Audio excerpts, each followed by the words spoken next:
Madam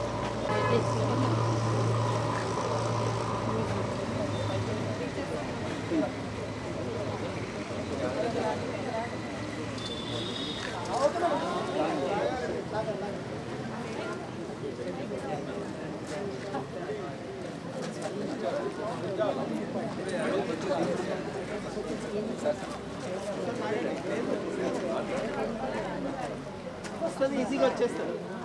ఇంకొకసారి ఎట్లా తిప్పండి.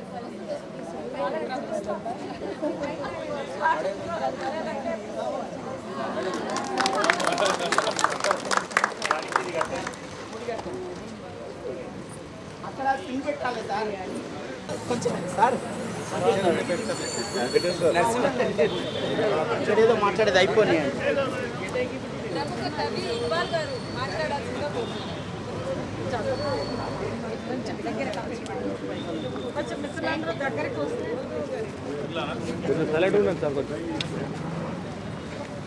దేశమంతా వాళ్ళ ఫాసిజం ప్రజా జీవితాలని అతలాకుతలం చేస్తున్న ఈ సందర్భంలో మహబూబ్నగర్ జిల్లా, పాలమూరు జిల్లా అత్యంత వెనుకబడుతనమే కాదు, వలసల జిల్లాగా పేరుగాంచిన, నీళ్ల కోసం, తాగే నీళ్ల కోసం పొలాలు, మనుషులు దాహార్తి కోసం అల్లాడుతున్న మహబూబ్నగర్ జిల్లాలో ప్రజాస్వామిక రచయితల వేదిక 5వ సభలు జరుపుకోవడం ఎంతో పాలమూరు గర్వకారణమని నేను భావిస్తున్నా. ఎక్కడ ప్రజా ఉద్యమాలు ఉంటే, ఇక్కడ ప్రజల సమస్యలు ఉంటే అక్కడ ఇంతింత వయసుండి ఇన్ని బాధ్యతల్లో ఉండి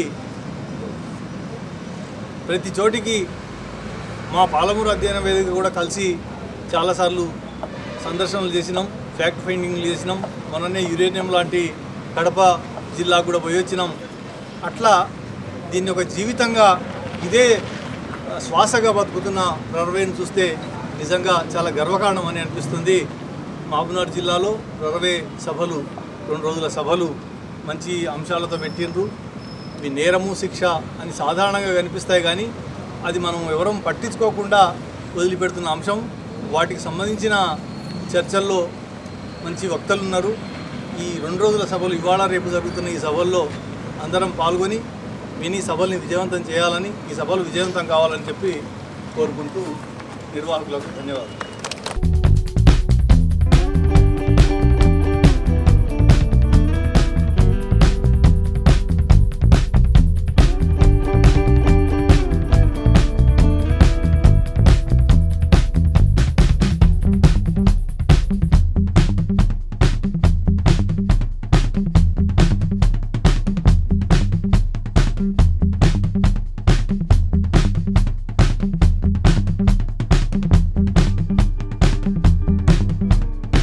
నా హృదయపూర్వక స్వాగతం. నేరము, శిక్ష, భిన్న కోణాల మీద ప్రారంభ సభ. ఈ సభకు అధ్యక్షత వహించవలసిందిగా రరవే జాతీయ శాఖ అధ్యక్షులు అనిశెట్టి రజిత గారిని వేదిక మీదకి రావలసినందుగా సాదరముగా ఆహ్వానిస్తున్నాను. అనిశెట్టి రజిత గారు సదస్సు లక్ష్యాలు గురించి రరవే జాతీయ శాఖ కార్యదర్శి కేఎన్ మల్లీశ్వరి గారిని వేదిక మీదకి రావాల్సినదిగా కోరుతున్నాను. ప్రారంభ ప్రసంగం చేయడానికి ప్రముఖ విమర్శకులు శ్రీ జి లక్ష్మీ నరసయ్య గారిని వేదిక మీదకి రావాల్సినదిగా ఆహ్వానిస్తున్నాను.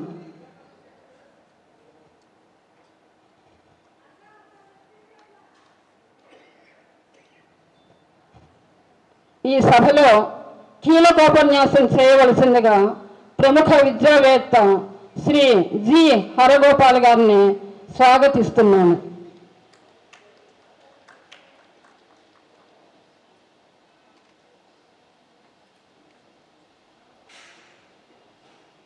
ఈ సభకు ఆత్మీయ అతిథిగా శ్రీ ఎం రాఘవాచారి గారు, పాలమూరు అధ్యయన వేదిక శ్రీ ఎం రాఘవాచారి గారిని వేదిక మీదకి రావలసినదిగా సగౌరవముగా ఆహ్వానిస్తున్నాం.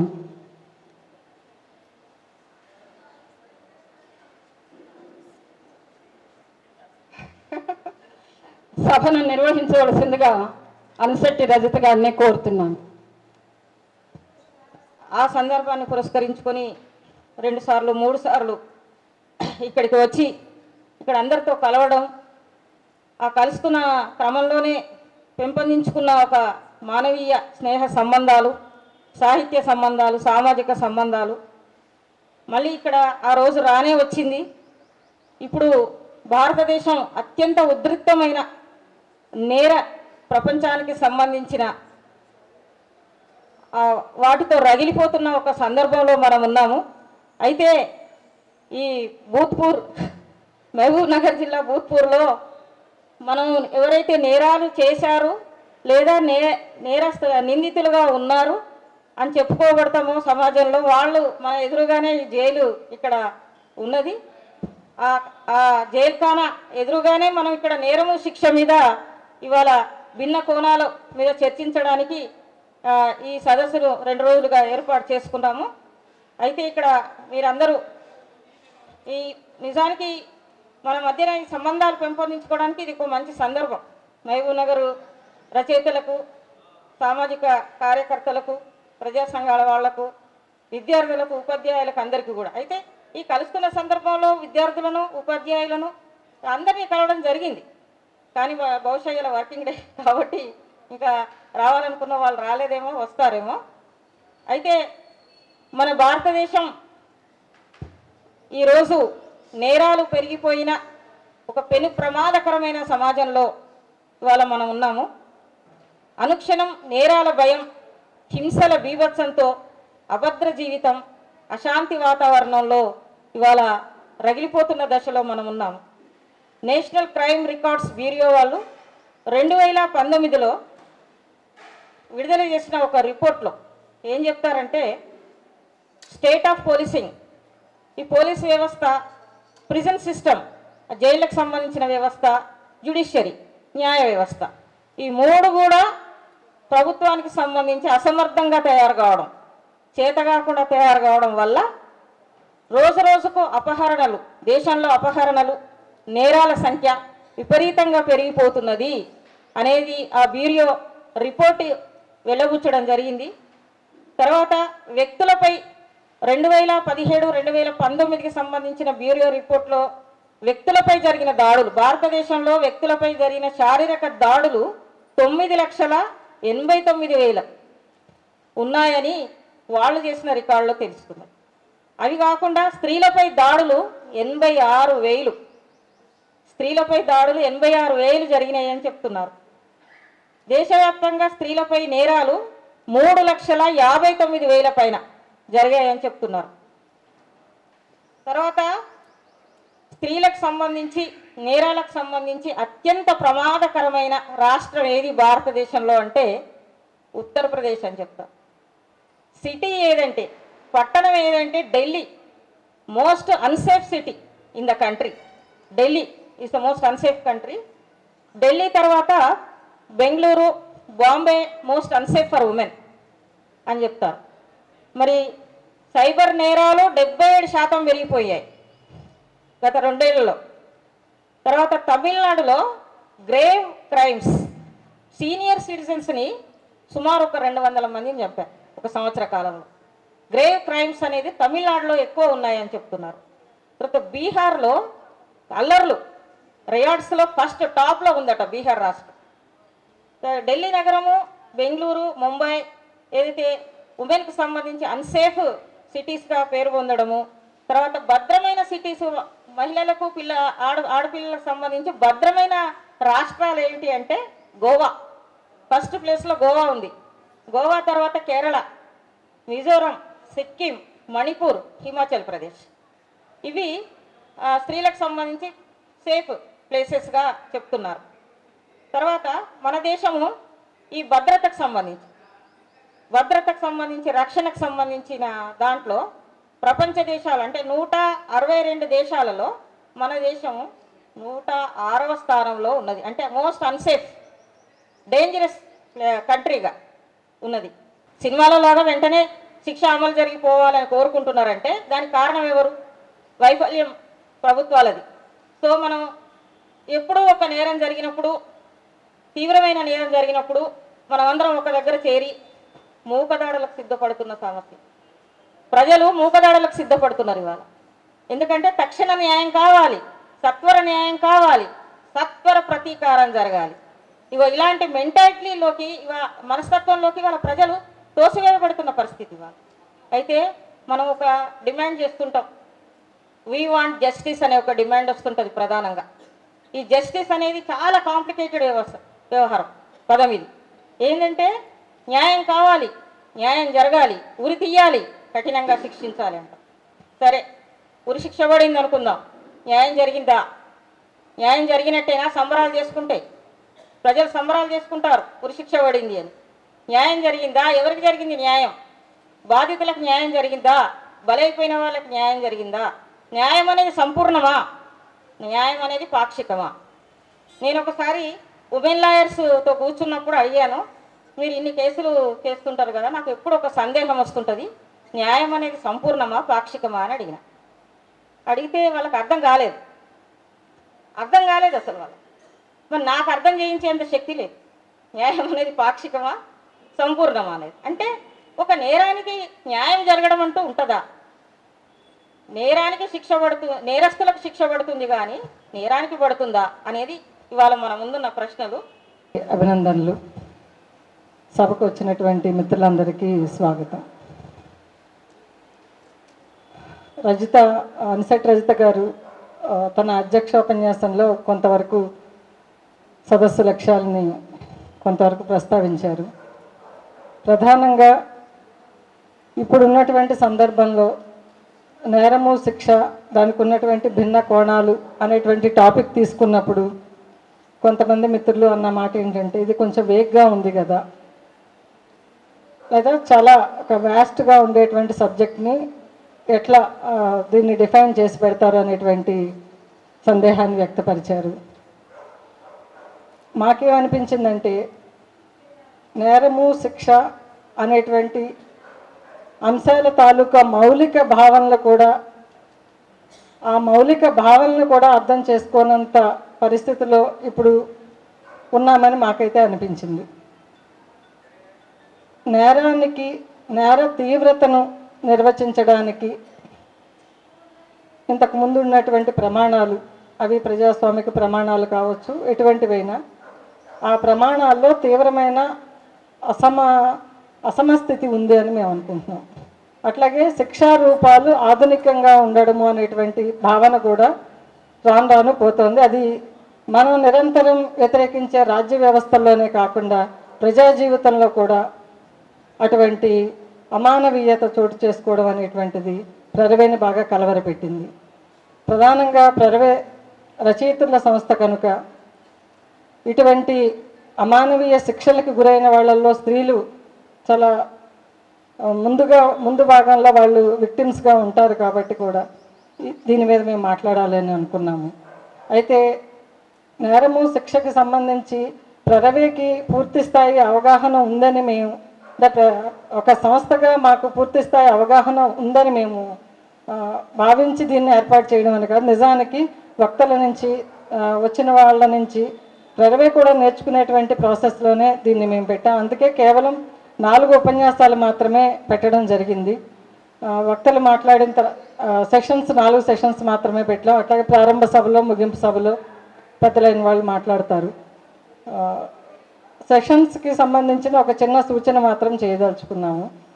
అది 1.5 సెషన్లో 40 నిమిషాలు 45 నిమిషాలు వక్త మాట్లాడినప్పుడు, ఆ తర్వాత మిగతా 45 నిమిషాల్లో మనందరం ఆ చర్చలో పాల్గొందాము అని చెప్పి ప్రరవే సూచిస్తోంది.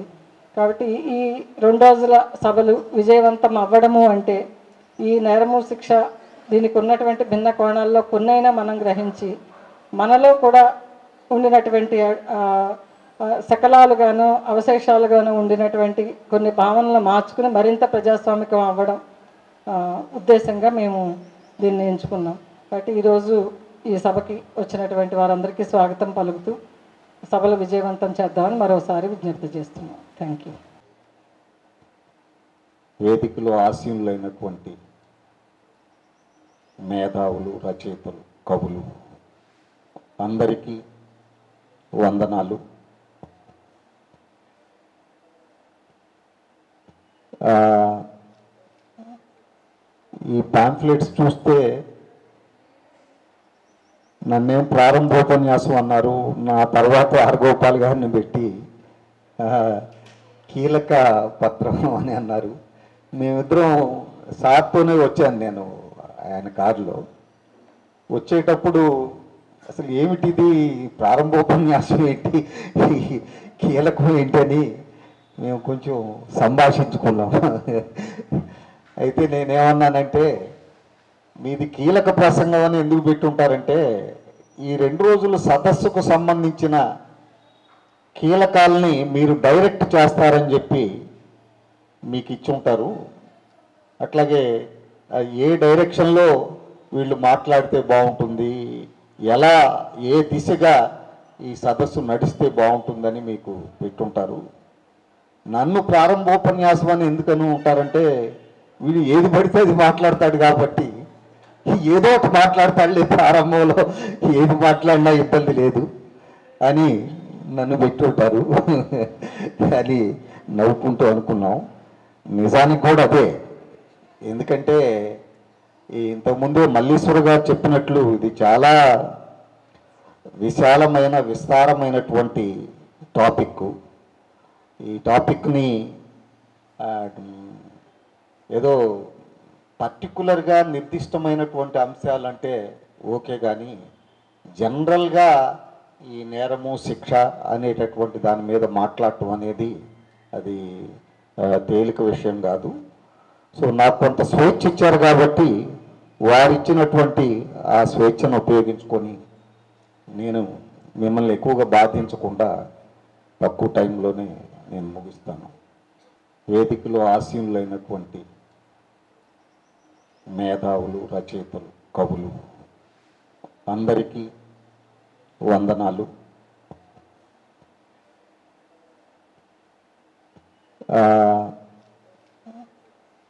ఈ పాంఫ్లెట్స్ చూస్తే నన్నేం ప్రారంభోపన్యాసం అన్నారు, నా తర్వాత హరగోపాల్ గారిని పెట్టి కీలక పత్రం అని అన్నారు. ఇది ఏ శిక్ష అయింది, ఎవరి కోసం ఇది ఏంటి అని అడిగితే, నిజంగా ఈ సందర్భంలోనే ఏది నేరం ఏది శిక్ష అనేది తెలుసుకోవాల్సిన అవసరం ఉంది. దాన్ని మనం అన్నీ తెలుసని అనుకొని సంతృప్తి పడే విషయాల పట్ల మనకి చాలా విషయాల్లో స్పష్టత లేదు అనేది తెలుస్తుంది ఇలాంటి చర్చలు పెడితే అని నేను వారికి సమాధానం ఇవ్వటం జరిగింది. ఈ మధ్యకాలంలో ఒక 7-8 నెలల నుంచి ఈ విషయంగా ఈ నేరము శిక్ష అనేటటువంటి విషయాలకు సంబంధించిన నైతిక విలువల పరిధిలో కొంత నేను కూడా ఇబ్బంది పడున్నా. సోషల్ మీడియాలో వచ్చే చర్చలు మనుషుల్ని కార్నర్ చేసేసి వేల మంది జడ్జీలు ఎదురుగా వీళ్ళ బట్టలన్నీ విప్పేసి అక్కడ మచ్చ ఉంది, ఇక్కడ లేదు, ఇక్కడ అట్లా ఉంది, అక్కడ అట్లా ఉందని బాడీ షేమింగ్ లాగా క్యారెక్టర్ షేమింగ్ మనుషుల్ని చేస్తూ ఉంటే అది కరెక్ట్ కాదు. అది చేయాల్సింది వాళ్ళని కరెక్ట్ చేయాలంటే పద్ధతి అది కాదు అని మాట్లాడినందుకు నా మీద కూడా చాలామంది ఆర్టికల్స్ రాసి బహుశా కొంత ఎక్కువగానే ఇబ్బంది పెట్టారు. అలా నాతో పాటు ఇబ్బంది పడిన వాళ్ళు ఇక్కడ ఉన్న వాళ్ళు కూడా చాలామంది ఉన్నారు, స్టేజ్ మీద కూర్చున్న వాళ్ళు కూడా ఉన్నారు కొంతమంది. సో ఆ రీత్యా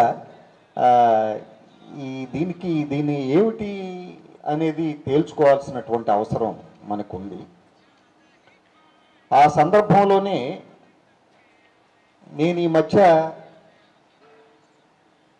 ఈ రేపులు జరిగినాక వచ్చిన సామాజికమైనటువంటి రియాక్షన్, స్పందన పేరుతో వ్యక్తమైనటువంటి ఉన్మాదం, ఆ ఉన్మాదాన్ని కూడా చాలామంది మర్యాదస్తులు అనుకునేవాళ్ళు, ప్రజాస్వామికవాదులు అనుకునేవాళ్ళు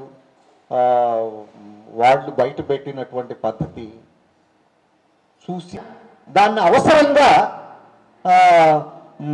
ఒక తీర్పు రూపంలో తీసుకురావాల్సిన పరిస్థితికి పోలీసులు నెట్టబడి వాళ్ళని కాల్ చేస్తే వాళ్ళందరినీ హీరోలుగా కీర్తిస్తూ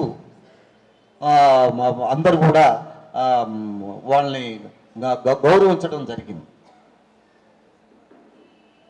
కాశ్మీర్లో 370 ఆర్టికల్ని విధిస్తే దానికి సంబంధించి మనలాంటి వాళ్ళు పిటిషన్లు వేస్తే వ్యతిరేకంగా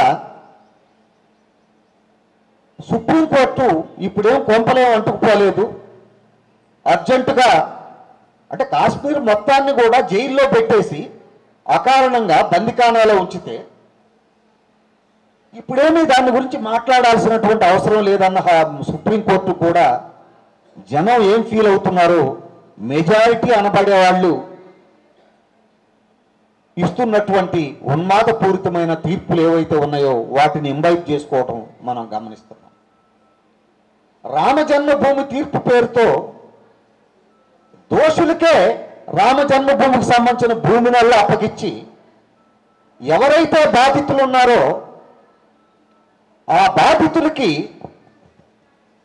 అసలు ఆ స్థలం మీద హక్కే లేదని చెప్పి వేరే ఇంకెక్కడో 15 కిలోమీటర్ల దూరంలో ఒక 4 ఎకరాలు ఇస్తాంలే పో అని ఏదో దయదల్చిచ్చినట్టుగా మాట్లాడటంలో ఖచ్చితంగా సుప్రీంకోర్టు మీద ఈ సామూహికమైనటువంటి సామాజిక ఉన్మాదం యొక్క ప్రభావం మనకు కనపడుతుంది.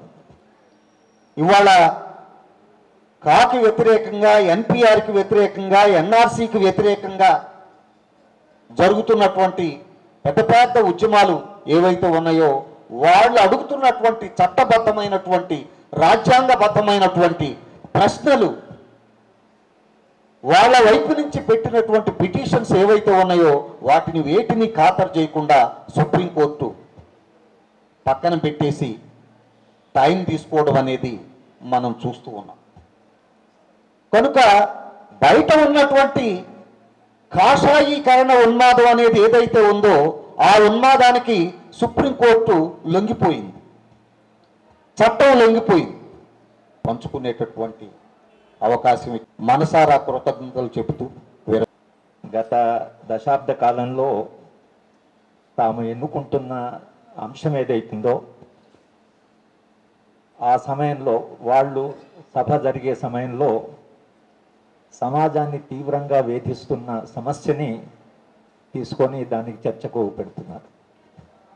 ఈ 10 ఏళ్ల వాళ్ళ సమావేశాన్ని మనం పరిశీలిస్తే ఒక సామాజిక చరిత్ర, సమాజంలో ఈ దశాబ్ద కాలము ఏ సమస్యలు సమాజాన్ని వేధించాయి అనేది చాలా స్పష్టంగా మనకు అర్థమవుతుంది. నేను బహుశా ఇది 2వసారి మాట్లాడము. అంతకుముందు అసహనం మీద, ఎందుకు సమాజంలో ఇంత ఇంటాలరెన్స్ ఇది పెరుగుతున్నది అన్నప్పుడు మాట్లాడాను. మళ్ళీ ఇప్పుడు మాట్లాడడానికి పిలిచినందుకు వాళ్ళకి కృతజ్ఞతలు చెబుతూ, లక్ష్మీనరసయ్య గారు సందర్భాన్ని గురించి చెప్పారు. ఏ సందర్భంలో మనము నేరము శిక్ష మీద ఈ సదస్సు పెట్టుకున్నాం. ఆయన చాలా ఉదాహరణలతో ఇప్పుడు సమాజంలో ఉండే ఉద్రిక్తతల గురించి, ఉద్వేగత గురించి, మూక ఉమ్మడి దాడుల గురించి భిన్నమైనటువంటి అంశాలని ప్రస్తావిస్తూ నేరము శిక్షని ఇప్పుడున్న సమాజం ఎలా నిర్వచిస్తున్నది,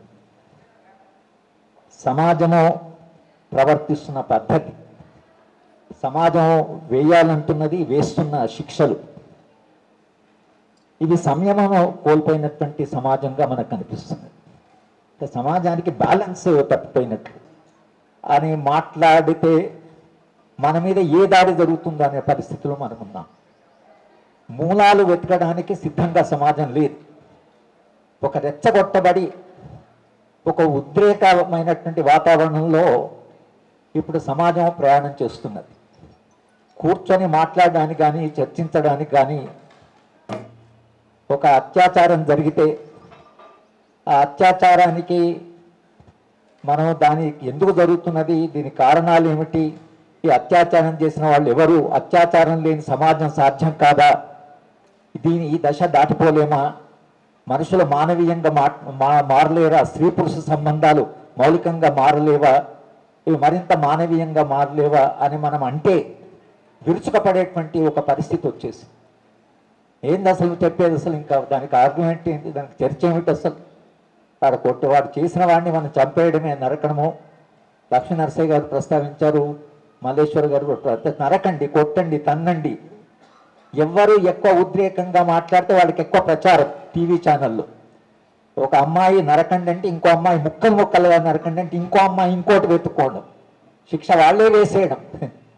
ఆ శిక్ష ఏదో జరిగితే తాము ఈ సమాజంలో ఒక భద్రతతో బ్రతుకుతాము అనేటువంటి ఒక అవగాహన, అమాయకమైన అవగాహన కావచ్చు, ఆలోచన లేనట్టు, కానీ రెస్పాన్స్ అనేది అంటే ఒక సమాజ సంఘటన జరిగినప్పుడు స్పందన ఎలా ఉన్నది అని చూస్తే మనం ఇక్కడ కూర్చొని దాని మూలాలను వెతకాలి అనేటువంటి దీన్ని అయితే మనం ఆలోచిస్తున్నామో, ఈ మొత్తంగా మనం జరిగే చర్చ, ఈ సదస్సులో జరిగే చర్చ విశాలమైన సమాజంలోకి, ఈ ఉద్రిక్త సమాజంలోకి మరింత రీజను, ఒక హేతువుగా ఆలోచించడం, హేతుబద్ధంగా ఆలోచించడం, మనం కొంచెం నింపాదిగా ఆలోచించాలి.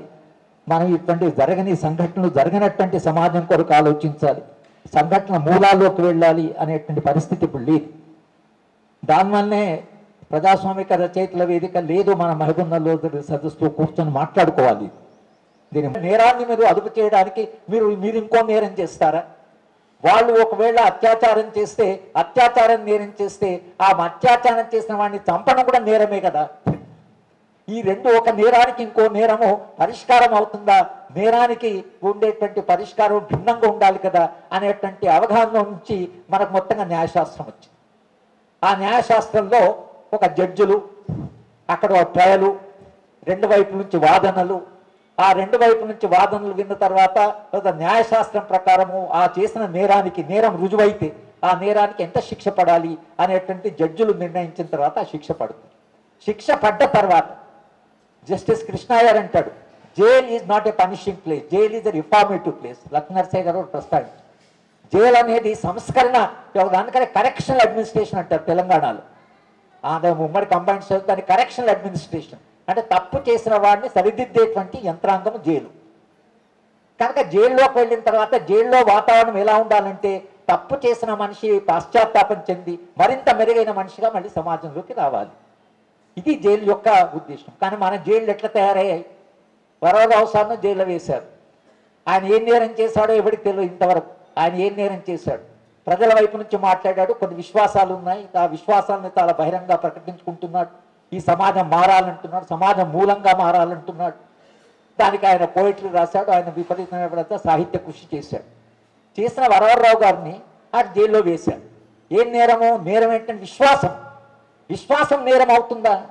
ఒక రాజకీయ విశ్వాసం నేరం అవుతుందా అంటే ఇప్పుడు ఉండేటువంటి బీజేపీ రాష్ట్రీయ స్వయం సేవక సంఘ ఆలోచనలో మీకు ఆలోచనే నేరం, అక్కడి దాకా తీసుకెళ్ళారు. నేరాన్ని ఆయన తీసుకెళ్ళి జైల్లో వేశారు. ఒకటే బ్లాంకెట్, పడుకుంటే కింద పడుకోవాలి, దాన్ని కప్పుకోవాలి, అది పరుచుకుంటే కప్పుకోవడానికి ఏం లేదు. ఇంకొక బ్లాంకెట్ ఇవ్వండి అని 3 సార్లు కోర్టుకు కేసులు వాదించడం, 3 సార్లు వాదన. ఇంకో బ్లాంకెట్ ఇవ్వమంటే వీళ్ళు బ్లాంకెట్ తీసుకెళ్లారు, ఆ బ్లాంకెట్ ఇవ్వడానికి వీలు లేదని. అంటే ఏమిటి అసలు ఆయన ఏం నేరం చేశారు జైల్లో? నువ్వు జైలు యొక్క ఉద్దేశం ఏంటి? జైలు సంస్కరణానికి ఒక సాధనమని మీరు అనుకున్నప్పుడు మనిషిని అక్కడ తీసుకెళ్ళిన తర్వాత ఏ నేరం చేయనటువంటి వాళ్ళు, నా దృష్టిలో అసలు వాళ్ళు నేరస్తులే కాదు, అసలు వాళ్ళు నైతికమైనటువంటి విలువలు, ఈ సమాజంలో నైతిక విలువలని కాపాడుతున్నటువంటి వాళ్ళు. నేను డీజీపీకి ఉత్తరం రాశాను, మీరు ఇంతమందిని చైతన్య మహిళా సంఘం వాళ్ళని వీళ్ళని అంటున్నారు, వీళ్ళు నైతిక వనరులు, వీళ్ళకి నిజాయితీ ఉంది జీవితంలో, వ్యక్తిగత జీవితంలో వాళ్ళు ఎలా జీవిస్తున్నారో చూడండి, ఎవరి కొరకు జీవిస్తున్నారో చూడండి, వాళ్ళు నేరస్తులు కాదు. మీరు ఇంతమందిని జైల్లో పెడితే నైతికంగా సమాజంలో ఉండే వనరులు పోతే సమాజం నైతికంగా దెబ్బతింటుంది అంటే థ్యాంక్ యూ ప్రొఫెసర్ అని ఒక రిప్లై పంపించాడు. కానీ నేను అనడం ఏంటంటే ఈ నైతిక వనరులను తీసుకుపోయి మీరు జైల్లో వేస్తున్నారు. మారల్ రిసోర్సెస్ కదా సమాజానికి, అంటే వరవరరావు గారు జీవితంలో ఎట్లా జీవించాడు, ఎంత అద్భుతంగా జీవించారు వాళ్ళు. అంటే ఈ మధ్యన నాకు బీజేపీ వాళ్ళకు చర్చ జరిగింది ఓ టీవీ ఛానల్. వాళ్ళు మనం చెప్పడంటే మీరు ప్రొఫెసర్లు అయ్యి మీరు అందరిని అడవికి పంపిస్తున్నారు, మీ పిల్లలు బాగానే ఉంది, ఇది పనికి రానటువంటి చర్చ చాలా చేస్తుంది. ఉపన్యాసాలు చెప్తే అడిగిపోతారు ఎవడన్నా. ఇప్పుడు వీళ్ళు రామలక్ష్మి వీళ్ళంతా రజిత వీళ్ళంతా మా స్టూడెంట్స్ వీళ్ళంతా అడిగి పోలేదు. మా ప్రజాస్వామిక రచయితలు వీరికి వచ్చారు, అడిగి ఉపన్యాసాల ద్వారా ఎవరు అడిగి పోరు. నేను చెప్పిన పోలీసు వాళ్ళు కూడా అయ్యారు కదా, నా స్టూడెంట్స్ చాలా మంది పోలీసు వాళ్ళు ఉన్నారు. చదువు చెప్తే అంటే మీరు పోలీసులను కూడా అట్లా ప్రభావితం చేస్తారు అని అంటుంది. మళ్ళీ ఎల్లుండి నేను 600 మంది సబ్ ఇన్స్పెక్టర్ లెక్చర్ ఇస్తున్నాను. అంటే ఇది ఎవరు నేరం చేశారు? వరవరావు గారు నేరస్తుడా, సాయిబాబా నేరస్తుడా? అంటే నేరాన్ని నిర్వచించేవాడు, వారికి సమాజం మారాలి, సమాజంలో ఉండేటువంటి సామాజిక పరిస్థితులు మారాలి, ఇప్పుడున్న సామాజిక నిర్మాణము ఆర్థిక నిర్మాణం మారాలి అంటే దీంట్లో నష్టపోయేవాడు ఉంటాడు. సామాజిక నిర్మాణంలో సమానత్వ భావన కావాలన్నప్పుడు ప్రివిలేజ్ ఎంటైర్ చేస్తున్న వాడికి తప్పకుండా నష్టం జరుగుతుంది. వాడే శిక్షను ఆ నేరాన్ని నిర్వచిస్తున్నాడు. ఎవరైతే ఎఫెక్ట్ కాబోతున్నారో వాడు నిర్వచిస్తాడు. నువ్వు మారాలంటావా, నా ప్రాపర్టీ పంచాలంటావా, నువ్వు ప్రాపర్టీని పంచమని అంటావా, కనుక నువ్వు నేరస్తుడు. ఎందుకంటే ప్రాపర్టీ పంచమంటున్నావు, కానీ ప్రాపర్టీ ఎక్కడి నుంచి వచ్చింది? ప్రాపర్టీ నేరం కదా. ఒక మనిషికి అందరం మనం పని చేస్తుంటాం, కొందరికి విపరీత సంపద వస్తుంది, కొందరికి అది ఎక్కడి నుంచి వచ్చినట్లు ఆ సంపద, ఆ సంపద సృష్టికర్తలు ఎవరు అనేటువంటి మూలాల్లోకి వెళితే ఎవరైతే సంపద కలిగి ఉన్నారో వారు నేరాన్ని నిర్వచించగలిగితే ఈ ప్రశ్న అడిగిన వారే నేరస్తుడు అవుతారు. మీకు మరోసారి ధన్యవాదాలు చెప్తూ నేను సెలవు. ప్రజాస్వామిక రచయిత్రుల వేదిక మహబూబ్ నగర్లో ఈ సభలు జరుపుకుంటామని మీరందరూ సహకరించాలని ఏడాది క్రితం ఒక మాటగా చెప్పినప్పుడు అది మహబూబ్ నగర్కు గౌరవం అని మేము అనుకున్నాం. ఎందుకంటే ప్రజాస్వామిక రచయిత్రులు అప్రజాస్వామికంగా వెనుకబడేయబడిన మహబూబ్ నగర్కు వచ్చి సభలు జరుపుకోవడం బాగుంటుందని అనుకున్నాను నేను. నేరము శిక్ష అనే మాట విన్న తర్వాత నేరం ఎవరు చేస్తే శిక్ష ఎవరు అనుభవిస్తున్నారనే ఇంకో ప్రశ్న కూడా వేసుకున్నాను నేను. మహబూబ్ నగర్ నేరం చెయ్యకుండా శిక్ష అనుభవిస్తున్న ప్రాంతం, పాలకుల నేరానికి శిక్ష అనుభవిస్తున్న ప్రాంతం, ప్రభుత్వాల నేరానికి శిక్ష అనుభవిస్తున్న ప్రాంతం. ఇక్కడికి వచ్చి ప్రజాస్వామిక రచయిత్రుల వేదిక సభలు జరుపుకోవడం చాలా సంతోషం అనిపించింది. అది పాలమూరు అధ్యయన వేదికకు కూడా గౌరవం అని మేము అనుకున్నాం. నిన్న ఆర్టికల్లో ప్రగవే మిత్రులు చెప్పినట్టు 10 ఏండ్ల ప్రయాణం అని వాళ్ళు రాసుకున్నారు. పాలమూరు అధ్యయన వేదికగా మా ప్రయాణం 12 ఏండ్లు దాటింది, 13 ఏండ్లలోకి వచ్చినాం మేము. అంటే ఇట్లా ఏండ్లు చెప్పడం పెద్దవాళ్ళం అని చెప్పడానికి కాదు, కానీ ఈ రెండు సమకాలంగా వచ్చిన సంస్థలు. ఒక వెనుకబడేసిన ప్రాంతంలో ఉండే ఆ సమాజపు దయనీయతను, పాలకుల నిర్దయకు ఆ సమాజం ఎట్లా నెట్టబడ్డదో కాస్త చారిత్రకంగా చర్చించాలని, ఇలాంటి సమాజంలో వచ్చే సాహిత్యం ఈ ప్రజల పట్ల ఎట్లా బాధ్యతతో ఉండాలని, ఈ 2 విషయాలను మేము ప్రధానంగా పాలమూరు అధ్యయన వేదిక పనిచేస్తున్నాం. ఒక 40 ప్రచురణలు తీసుకొచ్చినాం ఇప్పటికీ. ఈ ప్రచురణలు చాలా వరకు మహబూబ్ నగర్ మిత్రులు రాసినవే.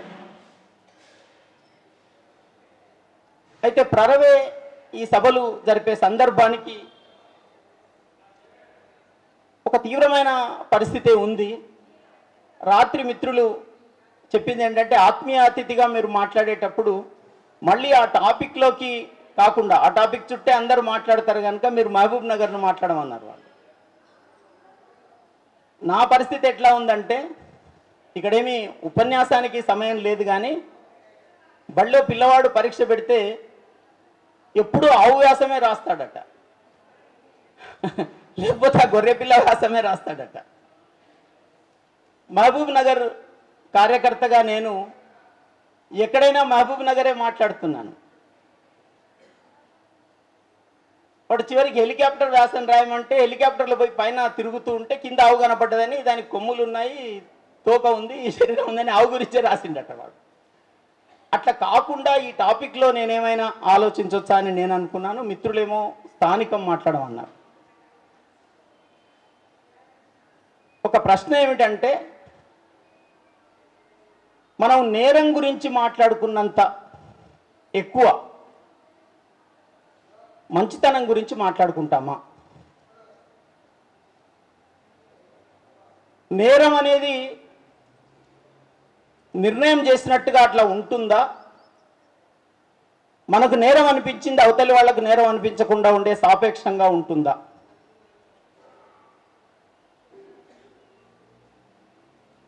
మరి నేరాన్ని చర్చించినంత తీవ్రంగా మంచిని, నేరానికి వ్యతిరేకంగా జరిగే ఆందోళనను, ఉద్వేగాన్ని, పోరాటాన్ని ఎందుకు చర్చించము అనే ప్రశ్న కూడా మనం వేసుకోవాల్సి ఉంటుంది. నేరం మీద ప్రశ్నలు వేసినందుకే ఇవాళ ఇందాక సార్ మాట్లాడినట్టు వరవరరావు సార్ కావచ్చు, ఇప్పుడు కాసిం కావచ్చు, సాయిబాబా కావచ్చు, జైళ్ళల్లో ఉన్నారు. ఒక పరిమితమైన పరిశీలనలో చూసినప్పుడు, ఒక ఘటనలోంచి మాత్రమే నేరాన్ని చూసినప్పుడు ఆ ఘటన దగ్గరనే ముద్దాయిలు అంటే నేరం చేసిన వాళ్ళు, నేరానికి గురైన వాళ్ళని కనబడుతుంది. కానీ మొత్తంగా వ్యవస్థలోంచి చూసినప్పుడు అసలు నేరస్తులంతా కూడా ఇవాళ అధికారంలో ఉన్నారు. అధికారంలో ఉన్న ఉమ్మడి రాష్ట్రంలో అనంతపూర్ చాలా పెద్ద జిల్లా. అనంతపూర్ తర్వాత మహబూబ్ నగర్ రెండో స్థానంలో ఉన్న జిల్లా. కానీ సాగుకు అనుకూలమైన భూమిలో మహబూబ్ నగర్ మొదటి జిల్లా, అనంతపూర్ రెండో జిల్లా. మరి ఇంత సాగుయోగ్యమైన నేలలుండి ఎందుకు ఈ రెండు జిల్లాలు తీవ్రమైన కరువు జిల్లాలుగా ఉన్నాయి? మహబూబ్ నగర్ జిల్లాలోనైతే ఆదిలాబాద్ తర్వాత మహబూబ్ నగర్లో ఉన్న నదులు ఇంకే జిల్లాలో లేవు, తెలంగాణలో కూడా. తలాపున భీమా ఉంది, ఒకవైపు కృష్ణ ఉంది, అవతల తుంగభద్ర ఉంది, ఇటుపోతే మూసీ ఉంది, మధ్యలో ఇవి వానాకాలంలో వరదెత్తి నీళ్ళన్నీ వెళ్ళిపోతాయి. దాదాపు పోయిన సంవత్సరం 1500 టీఎంసీల నీళ్లు జూరాల మీద నుంచి దిగువకు బారి సముద్రానికి వెళ్ళిపోయినాయి ఆ ప్రాజెక్టులన్నీ నింపుతూ. కానీ మహబూబ్ నగర్ జిల్లాలో 100 టీఎంసీల నీళ్లు లేవు. నీళ్ల కోసంతో ఉండే ఆత్మీయతను, ముఖ్యంగా ఇటీవల యురేనియం సందర్భంగా మేము కలిసి తిరిగినాం. అమరాబాద్లో కావచ్చు, నల్లగొండలో కావచ్చు, కడపలో కావచ్చు కలిసి తిరిగినాం. ఇక్కడ జీవితాన్ని కొంత దగ్గరగా మిత్రులందరూ చూసిండ్రు. యురేనియం రాదంటున్నారు, యురేనియం వస్తుంది అంటున్నారు, యురేనియం తవ్వుతారంటున్నారు, యురేనియం తవ్వరంటున్నారు. ఆడుకుంటున్నారు ఈ మొత్తంతో. కడప నుంచి మొదలుపెట్టి నల్లమల, నల్లగొండ దాకా వాళ్ళు యురేనియం తవ్వేది పక్కా అని నేను అనుకుంటున్నా. పక్కా తవ్వుతారు. ఎందుకంటే వాళ్లకు ఆయుధాలు కావాలి, వాళ్ళు ప్రజల మీద యుద్ధం చేయాలి. ఎంత కదులుతారో చూద్దామనే టెస్ట్ తప్ప వేరే ఏమీ లేదు. ఈ 15 ఏళ్ల నుంచి మేము ఈ 12 ఏళ్ల నుంచి 15 ఏళ్ల నుంచి యురేనియం వ్యతిరేకంగా మొత్తం డిబీర్స్ ప్రయత్నాలు కావచ్చు, ఇతరత్ర మేము చాలా గట్టిగానే చర్చలో అయితే పెట్టినాం. మొత్తం సమాజం దాన్ని చర్చించింది. కానీ యురేనియం విపత్తు మహబూబ్ నగర్ మెడ మీద ఉంది, అది కడప దాకా ఉంది. దీన్ని రేపు మనం ఎట్లా ఆలోచిస్తాం అనేది మీ అందరి దృష్టికి తీసుకొని వస్తూ, మహబూబ్ నగర్కు నీళ్లు కావాలి, మహబూబ్ నగర్ వలసలాగాలి, మహబూబ్ నగర్ యురేనియం తవ్వకాలకు బలి కావద్దు, ఇక్కడ విద్యావకాశాలు కూడా పెరగాలి. ఎవరు కంపారిటివ్ స్టడీ చేయడం లేదు. నా అనుమానము, నా గట్టి ఆరోపణ కూడా ఏంటంటే, తెలంగాణ వచ్చిన తర్వాత అంకెలు తారుమారు చేసిన వేదికలు తయారు చేస్తున్నారు. క్రాస్ వెరిఫికేషన్ చేయగలిగే ఒక ఇంటలెక్చువల్ ఇంటర్వెన్షన్ అవసరం అని నేను అనుకుంటున్నా.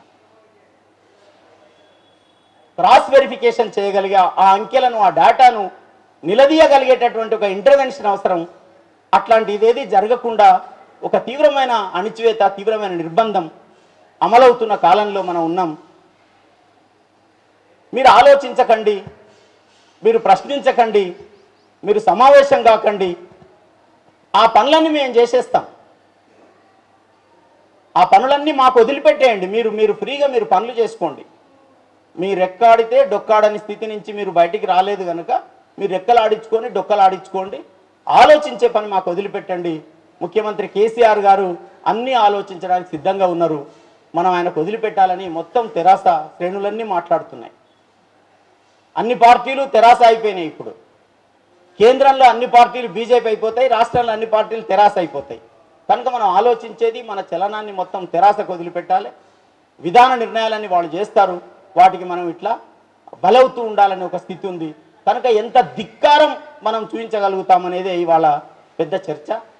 బహుశా ఏ రచయితల సంఘానికి కూడా అభ్యుదయ రచయితల సంఘం ఒకటి ఏర్పడి, లేదా అనేక రచయితల సంఘాలు ప్రాంతాల పేరుతోటి ఏర్పడ్డాయి. మేము పాలమూరు అధ్యయన వేదిక అని పెట్టుకున్నాం. ప్రజాస్వామ్యము ఇవన్నీ పెట్టాలంటే అది ఏమిటో సమస్య అని పాలమూరు అధ్యయన వేదిక ఈ దరిద్రాన్ని చర్చకు తెద్దాం అని అనుకున్నాం మేము. ఒక ఉపాధ్యాయ సంఘం కూడా డిటిఎఫ్ పేరుతో ఏర్పడ్డప్పుడు అసలు ఏ వృత్తి సంఘం ఇలాంటి పేరుతో లేవు అని చాలా చర్చ జరిగేది. ఆ తర్వాత విప్లవ రచయితల సంఘం వస్తే సమాజం చాలా కనెక్ట్ అయింది. ఇట్లాంటి విశేషణాలతో ఏర్పడ్డ సంస్థలకి ఇంకొంచెం ఎక్కువ బాధ్యత ఉంటుందేమో. మరి ఆ బాధ్యతతో కూడా మనం పోవాల్సిన అవసరం ఉంది. అట్లా ముందుకు పోదామని కోరుతూ పాలమూరు అధ్యయన వేదిక ఈ సభ పాల్గొనడానికి ఆత్మీయ అతిథిగా వ్యక్తిగతంగా మీరు నన్ను మాట్లాడమని కోరినా అది పాలమూరు అధ్యయన వేదికకు, పాలమూరు అధ్యయన వేదిక కృషికి, లేదా వెనుకబడేసిన పాలమూరు ప్రజలకు గౌరవంగా నేను అభిప్రాయపడుతూ ఇంతకంటే ప్రత్యేకంగా ఏం మాట్లాడకుండా ఈ సభలు ఇక్కడ జరుపుకుంటున్న మిమ్మల్ని మనస్ఫూర్తిగా అభినందిస్తూ జ్ఞాపకాన్ని, ఈ చైతన్యాన్ని అడ్వాన్స్ చేయాలని, అందుకు మా తోడ్పాటు సదా ఉంటుందని మనవి చేస్తూ ముగిస్తున్నాం. పెంటలకు వెళ్ళినప్పుడు, ఫీల్డ్ వర్క్లో భాగంగా చెంచుపెంటలకు వెళ్ళినప్పుడు అక్కడ టీనేజ్ మదర్స్ ఉన్నారు. 18-19 ఏళ్ల పిల్ల, దాని చేతిలో ఒక చంటి పిల్లాడు, మళ్ళీ గర్భవతి. ఇది ఇక కూర్చొని వైట్ కాలర్డ్ మాటలన్నీ చెప్పాం. పిల్లలకి ఎలా ఏజ్ గ్యాప్ ఉండాలి, గర్భవతులు ఎలాగా ఆరోగ్యకరమైన భోజనం తినాలి, ఎట్లాగా ట్యూబెక్టమీలు, వ్యాసెక్టమీలు చెప్పినంతసేపు వాళ్ళు ఎక్కడ విరోధించలేదు, విన్నారు చాలా. తర్వాత టాపిక్ వచ్చేసి పాలిగమీ వైపుకి, అంటే బహుభార్యాత్వం వైపు కూడా వచ్చింది. ఏరా నీకు ఇద్దరు ముగ్గురు భార్యలు ఎందుకు, దీని మీద ఆడవాళ్ళ హక్కులు, ఆడవాళ్ళ బాధలు, ఇద్దరు భార్యలు అంటే వాళ్ళ మనసు పడే బాధ, ఇవన్నీ అవి విన్నారు. అన్నీ అయినాక 10th క్లాస్ వరకు చదువుకుని అక్కడ అంగన్వాడీ టీచర్గా పనిచేస్తున్న ఆమె మాత్రం, అమ్మ మీరు చెప్పిందంతా విన్నాం, ఇప్పుడు మీరు కూర్చోండి మేము చెప్తాం. కూర్చుంటే అది నేరమా, శిక్షణ, ఒక సోషల్ కన్స్ట్రక్టా మనం నిర్ణయించుకోవాలి. ఆమె చెప్పింది ఏంటంటే, పెంటలో తాగి చచ్చిపోయిన మగవాళ్ళు కాకుండా పెంట మొత్తం మీదికి 10-12 మంది మగవాళ్ళు మాత్రమే ఉన్నారు. మొత్తం చెంచు జనాభా కూడా చాలా తక్కువగా ఉంది. ఆ 10 మంది మగవాళ్ళు చచ్చిపోయేంతలో మేము కొంతమంది పిల్లల్ని కనాలనుకుంటున్నాం.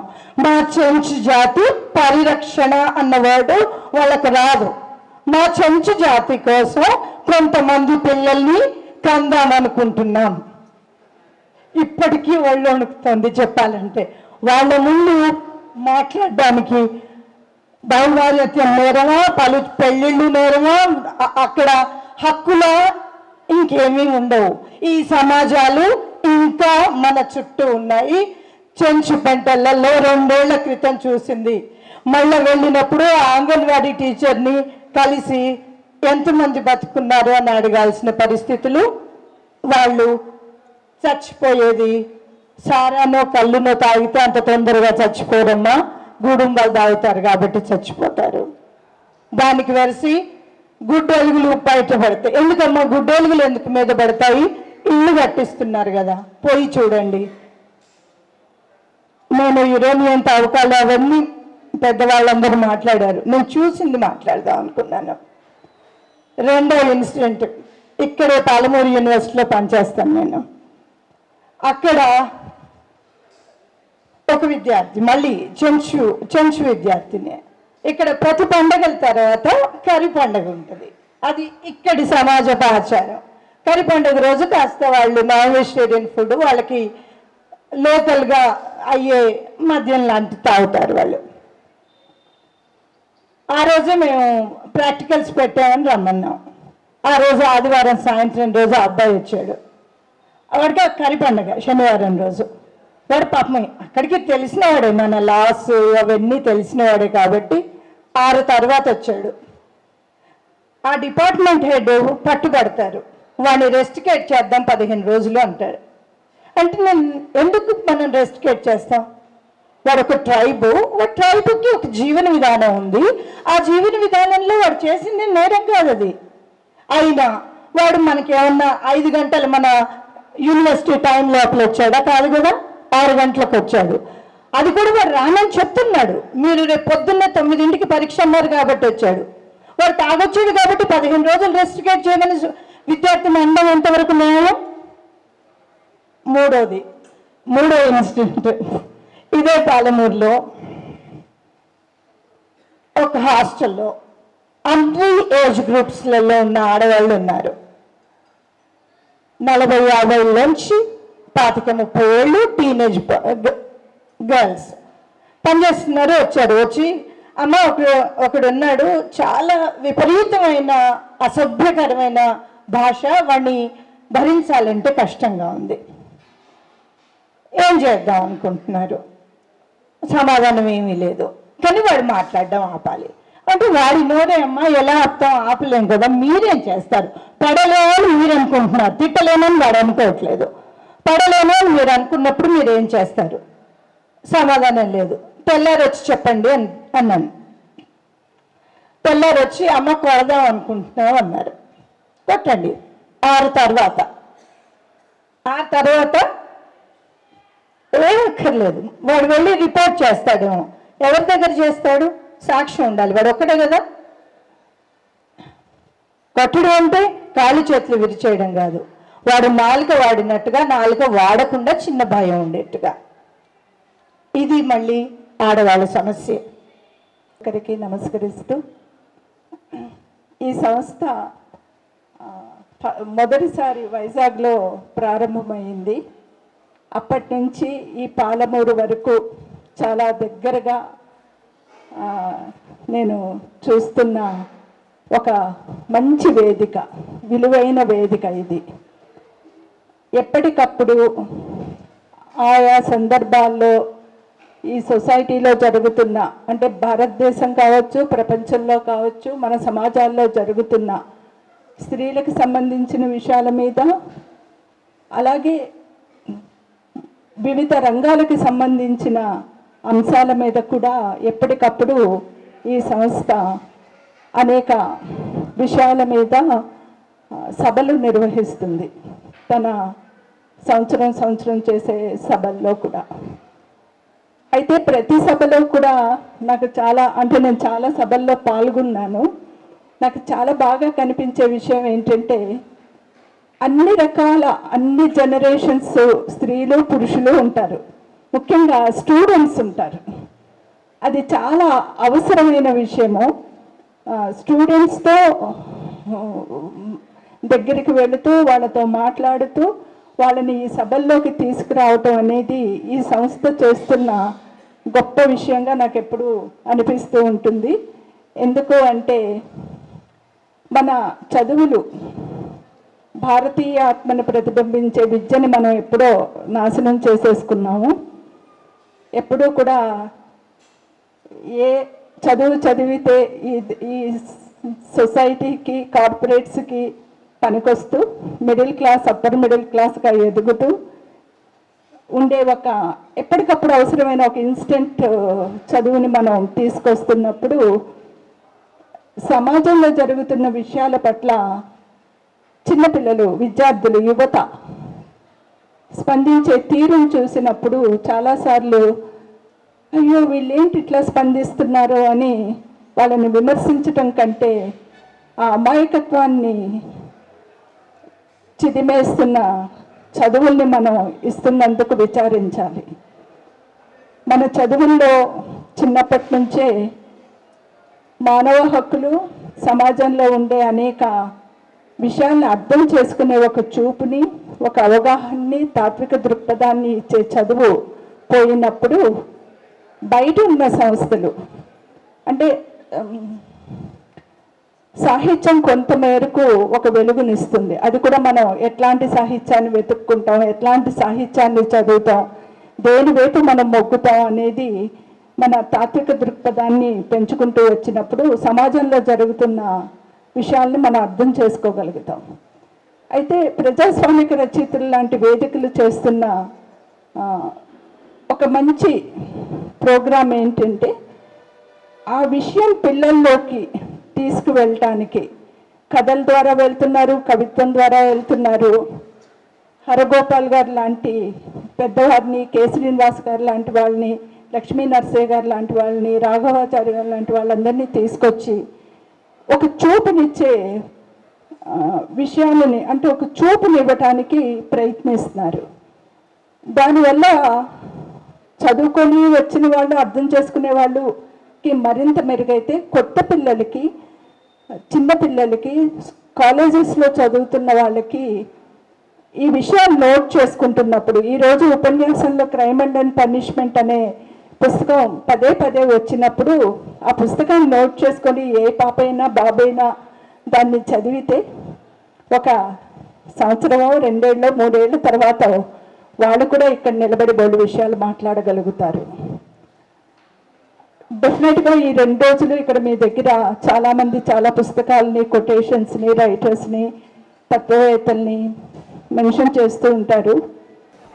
ప్రజాస్వామిక రచయితల వేదిక నిర్వహిస్తున్న ఈ సదస్సు ముఖ్యంగా నేరము శిక్ష ఏదైతుందో ఇప్పుడున్న సామాజిక సందర్భానికి చాలా ప్రయోజనకరంగా, చాలా ఆలోచించేదిగా ఉంటుంది. ఇప్పుడు మన సమకాలీన సమాజంలో శిక్ష వేయడం అనేది సమాజంలో కొందరు ఉద్రేకంగా వాళ్ళే శిక్ష వేసేస్తున్నారు. నేరము పెరుగుతున్న మాట వాస్తవము.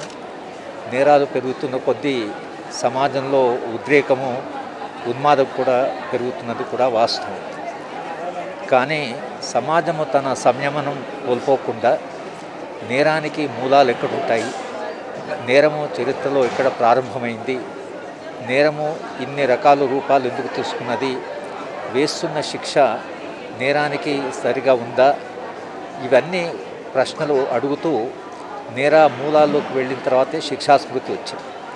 శిక్షాస్మృతిలో సమాజము ఉద్రేకంలో శిక్ష వేస్తుంది కాబట్టే సమాజము శిక్ష కాకుండా చేసిన నేరానికి న్యాయ వ్యవస్థ ముందు వెళ్ళి న్యాయశాస్త్రం నిర్ణయించినటువంటి పద్ధతిలో విచారణ జరిగి న్యాయస్థానమే శిక్ష వేయాలి అనేది ఒక నాగరిక ప్రజాస్వామిక సమాజం సాధించినటువంటి ఒక గొప్ప విజయం. కానీ ఇవాళ మళ్ళీ రాజ్యాంగబద్ధ ప్రమాణాలు కాకుండా సమాజము తాను ఆవేశపడి ఆవేశంలో వాళ్ళు నరకండి, కొట్టండి, చంపండి అనేది అంటున్నారో ఇది ఒక నాగరిక ప్రజాస్వామిక చట్టబద్ధ పాలన రాజ్యాంగ ప్రమాణాలు ఉన్నటువంటి సమాజంలో అది చెల్లదు. కనుకనే ఇవాళ మళ్ళీ నేర మూలాల్లోకి వెళ్ళి నేరం లేనటువంటి సమాజము, నేరానికి కారణాలని పరిష్కరించే సమాజం కావాలి, కానీ నేరాన్నే శిక్షించడం అనేది కాదు. ఇంకా సమాజం మారుతున్నటువంటి క్రమంలో నేరం యొక్క నిర్వచనము, శిక్ష నిర్వచనం కూడా మారుతుంటుంది. ఈ సమాజంలో అన్యాయం ఉందని, ఈ సమాజంలో అసమానతలు ఉన్నాయని, ఈ అసమానతలు పోయి ఒక సమానత్వ భావన కలిగిన మానవీయ సమాజం కావాలి అని కోరుకునే వాళ్ళు ఈ సమాజం యొక్క మూలాన్ని ప్రశ్నించి మారాలి అని ఎవరైతే మాట్లాడుతున్నారో అట్లా ప్రశ్నించిన వాళ్ళని, అట్లా తర్వాత విమర్శించిన వాళ్ళని, ఒక ప్రత్యామ్నాయం గురించి మాట్లాడిన వాళ్ళని తమ విశ్వాసాల కొరకు కూడా ఇవాళ జైళ్లలో నిర్బంధించినటువంటి ఒక 10 మంది ప్రజాస్వామికవాదులు నిజాయితీగా, నైతికంగా చాలా ఉన్నత ప్రమాణాలు జీవితంలో పాటిస్తూ ఈ సమాజంలో ఏదో అస్తవ్యస్తత ఉంది, ఈ సమాజం మారాలి అని అన్యాయం జరుగుతోంది, ఈ అన్యాయానికి మనం ఎక్కడో ఎదుర్కొని ఒక న్యాయబద్ధమైన సమాజం కావాలి అని అనుకుంటున్నటువంటి వాళ్ళను కేవలం విశ్వాసాల కొరకని వాళ్లకు శిక్షలు విధించడం అనేది ఒకటి జరుగుతున్న సందర్భంలో మనం జీవిస్తున్నాం కనుక, అలాగే మహిళల మీద అత్యాచారాలు జరుగుతున్నప్పుడు అత్యాచారం అనేది నేరం అనేది అందరూ అంగీకరిస్తారు. కానీ అత్యాచారము చేసిన వాళ్ళని ఉరిశిక్ష వేసి లేదా వాళ్ళు కొట్టి చంపినంత మాత్రాన అత్యాచారాలు ఆగుతాయనేటువంటి కాదు. అత్యాచారాలకు మళ్ళీ మూలాలు కూడా వెతకవలసి ఉంటుంది. కనుక అది అత్యాచారమైనా, అది దొంగతనమైనా, అది నేరమైనా, అది హింసా ప్రవృత్తి అయినా కూడా సమాజము తానేమైనా బాధ్యత తీసుకుంటుందా, లేక ఈ నేరం చేసిన వ్యక్తే దానికి బాధ్యుడా అనేటువంటి ఒక మౌలికమైన ప్రశ్న ఇవాళ సమాజం ఎదుర్కొంటుంది. ప్రజాస్వామిక రచయితల వేదిక అవగాహనలో సామాజిక కారణాలు ఉంటాయి, దానికి సామాజిక కోణాలు ఉంటాయి, దాని సామాజిక పునాదులు ఉంటాయి. ఆ పునాదాలను స్పృశించి మనము మొత్తంగా మౌలికమైనటువంటి పరిష్కార మార్గాలు వెతికి మరింత మెరుగైన మానవీయమైన ప్రజాస్వామిక సమాజాన్ని సాధించే దిశగా మనం ప్రయాణం చేయవలసి ఉంటుందని వేదిక భావిస్తున్నది. నా సందర్భంలోనే ఈ చర్చ పెట్టడం కూడా ఇప్పుడున్న సమాజానికి చాలా అవసరం. అమ్మా నన్నెందుకు కన్నావే,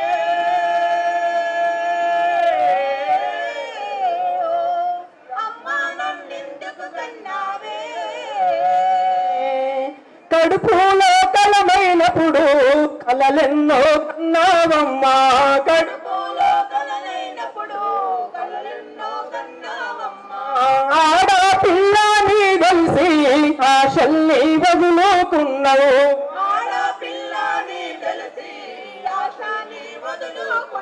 కడుపులో నా సంపుటమంటీరే, నేను చేసిన నేరాలేనమ్మా, అమ్మా నన్నెందుకు కన్నావే,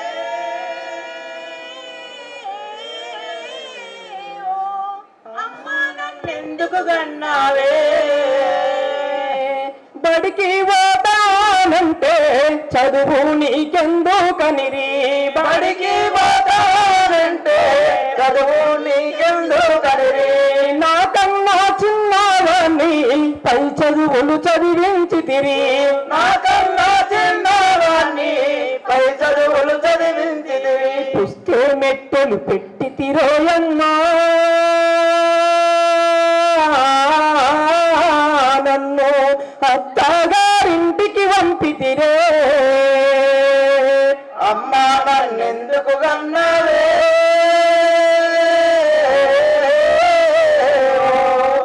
అమ్మా నన్నెందుకు కన్నావే, పారయేటి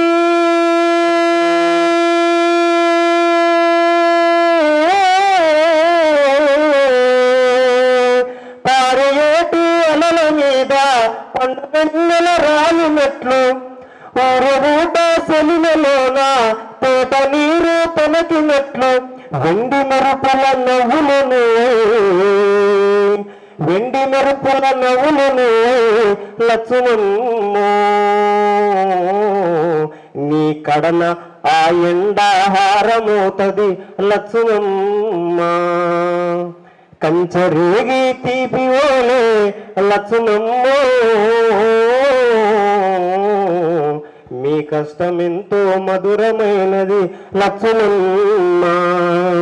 ఈ అంశము నేరము, శిక్ష, రాజకీయ ఆర్థిక కోణాలు. దీనికి అధ్యక్షత వహించవలసిందిగా తిరునగరి దేవకీదేవి గారిని వేదిక మీదకు ఆహ్వానిస్తున్నాను. అలాగే ఈ సమావేశంలో ముఖ్య వక్తగా ఆంధ్రజ్యోతి ఎడిటర్, ప్రముఖ సామాజిక రాజకీయ విశ్లేషకులు శ్రీ కె శ్రీనివాస్ గారిని కూడా వేదిక మీదకు ఆహ్వానిస్తున్నాను. రిజర్వేషన్ దానిలో ఎక్కుతాం, ఎక్కేసి అంటే కొంచెం కంఫర్టబుల్గా ఉంటుంది కూర్చోవచ్చు అని ఎక్కి టీసీ వస్తుంటే తప్పించుకు తిరుగుతూ ఉంటాం. అలాగే అదే ట్రైన్లో చాలామంది ఆదిలాబాద్ నుంచి ఇటువైపు మిర్చి పంట పొలాల్లో పనిచేయడానికి చాలామంది తండా వాళ్ళు పనుల కోసం వస్తూ ఉంటారు. వాళ్ళు అసలు టికెట్ తీసుకోరు. వాళ్ళ మీద ఒక్కోసారి టీసీ చాలా దురుసుగా ప్రవర్తిస్తూ ఉంటారు. ఒకసారి మమ్మల్ని కూడా, మాతో కూడా అంతే దురుసుగా ప్రవర్తిస్తారు. కాకపోతే మేమేమనుకుంటామంటే వాళ్ళని తిట్టినట్టుగా మమ్మల్ని కూడా తిట్టడం ఏంటి, కొంచెం మేము మంచిగా డ్రెస్ చేసుకుని ఉన్నాం కదా, మేము కొంచెం మంచి చదువుకున్న వాళ్ళం కదా, మమ్మల్ని ఎందుకు అట్లా తిట్టాలి అని మేము అనుకుంటుంటాం. అందుకే కదా మనకి 9,000 కోట్లు ఆర్థిక నేరం చేసి పారిపోయిన విజయ్ మాల్యా కూడా ఆయన ఆర్థిక నేరగాడు అంటే ఆయన నొచ్చుకున్నారు. నన్ను ఆర్థిక నేరగాడు అనడం ఏంటి, నేను కొన్ని కారణాల వల్ల అక్కడ విదేశాల్లో ఉండాల్సి వస్తుంది అని. గారు, ముందున్నటువంటి పెద్దలు, ఇక్కడ సమన్వయకర్త సింగరాజు రమాదేవి, అందరికీ కూడా నమస్కారాలు. ఒకరికొకరం అందరం కూడా ఈ సభను జరుపుకుంటున్నందుకు అభినందనలు కూడా తెలుపుకుందాం. ప్రస్తుతం మన మొదటి సమావేశంలో ఉన్నటువంటి అంశం రాజకీయ ఆర్థిక నేరాలు. ఈ రాజకీయ ఆర్థిక నేరాల కంటే ముందు ఒక్క చిన్న అంటే నేరము శిక్ష అనేటువంటి దానికి ఒక చిన్న ఉదాహరణ చెప్తూ దీన్ని ప్రారంభించాలని నేను అనుకుంటున్నా. నిన్నగాక ఒక 3-4 రోజుల క్రితం మా ఇంటికి మా బంధువు ఒక అతను వచ్చారు. ఆ వచ్చిన సందర్భంలో ఆయన ఒక ఫోన్ వచ్చింది ఆయనకు. ఫోన్ వస్తే ఏంటి ఫోను, ఏంటి అంత పరేషాన్ ఎందుకు అవుతున్నావు, ఫోన్ ఏంటిది అని అడిగిన. అంటే అతనికి గార్డెనింగ్ చేసేటువంటి వ్యక్తి నుండి ఫోన్ వచ్చింది. ఆ గార్డెనింగ్ చేసేటువంటి వ్యక్తి ఏమైందట అంటే అతనికి అసిస్టెంట్గా ఉన్నటువంటి వాడు 15 రోజుల నుండి బాగా సతాయిస్తున్నాడట, రావటం లేదట. అయితే ఇతను ఫోన్ చేసి ఏంరా ఏమనుకుంటున్నావు, నువ్వు రాకపోతే కనుక నీ సంగతి చూసా చంపేస్తకూడదా అన్నాడట. ఇది ఫోన్లో మాట్లాడినటువంటి అంశం. అతను రాజమండ్రికి పోయిండు, ఎవరినైతే తిట్టిండో ఆయన రాజమండ్రికి పోయిండు. రాజమండ్రిలో ఆయనకు హత్య జరిగింది, ఆయన మీద హత్య జరిగింది. రాజమండ్రిలో హత్య జరిగే వరకు ఈ ఫోను వాళ్ళకు దొరికింది పోలీసులకి. కాబట్టి నేరం ఎవరు చేసినట్టు ఇక్కడ కనపడడానికి, ఎవరైతే బెదిరించిండ్రో వాళ్ళు నేరం చేసినట్టు. 17 రోజులు రిమాండ్లో ఉన్నాడు అతను. 17 రోజులు చెయ్యని నేరానికి 17 రోజులు జైల్లో ఉన్నాడు. ఇది అంటే నేరము శిక్ష అనడానికి ఇట్లాంటివి కూడా ఉదాహరణలుగా మనకు చాలా కోకొల్లలుగా ఉంటాయి. కాబట్టి దీని మీద మనం చర్చించుకోవాలనేటువంటిది. అంతేకాకుండా ఈ మధ్యనే ఇది కూడా ఒక 10 రోజుల క్రితం జరిగింది. వికారాబాద్లో ఒక స్కూల్లో, అక్కడ చుట్టుపక్కల ఉన్నటువంటి గ్రామంలో ఒక స్కూల్లో ఒక పిల్లవాడు జామకాయలు కోసినందుకు హెచ్ఎం తీసి ఇచ్చిండు. జామకాయలు కోసిన నేరానికి అంటే ఇట్లా అంటే శిక్షల విధానాలు కూడా ఇట్లా ఉంటాయి. శిక్షలు ఎవరికి పడతాయో అనే దాంట్లో కూడా ఉంటాయి. ముందు ప్రజాస్వామిక రచయితల వేదిక మహబూబ్నగర్ జిల్లాలో ఈ సమావేశం ఏర్పాటు చేసినందుకు మా మిత్రుడు రాఘవాచార్యతో పాటు నేను కూడా అభినందన తెలియజేస్తున్నాను.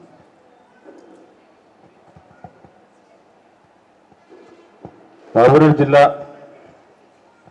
తెలంగాణలో మొట్టమొదటి పత్రిక మహబూబ్నగర్ నుంచి వచ్చింది, హితబోధిని అని 1913లో. తెలంగాణకు చెందిన మొట్టమొదటి రచయిత్రి, కవయిత్రి అయితే కవయిత్రి రచన, రచయిత్రి రచన రెండు కూడా ఆ హితబోధినిలోనే వచ్చాయి. కవయిత్రి ఏమో రూప్కాన్పేట రత్నా దేశాయ్, ఆవిడ పద్యాలు రాశారు.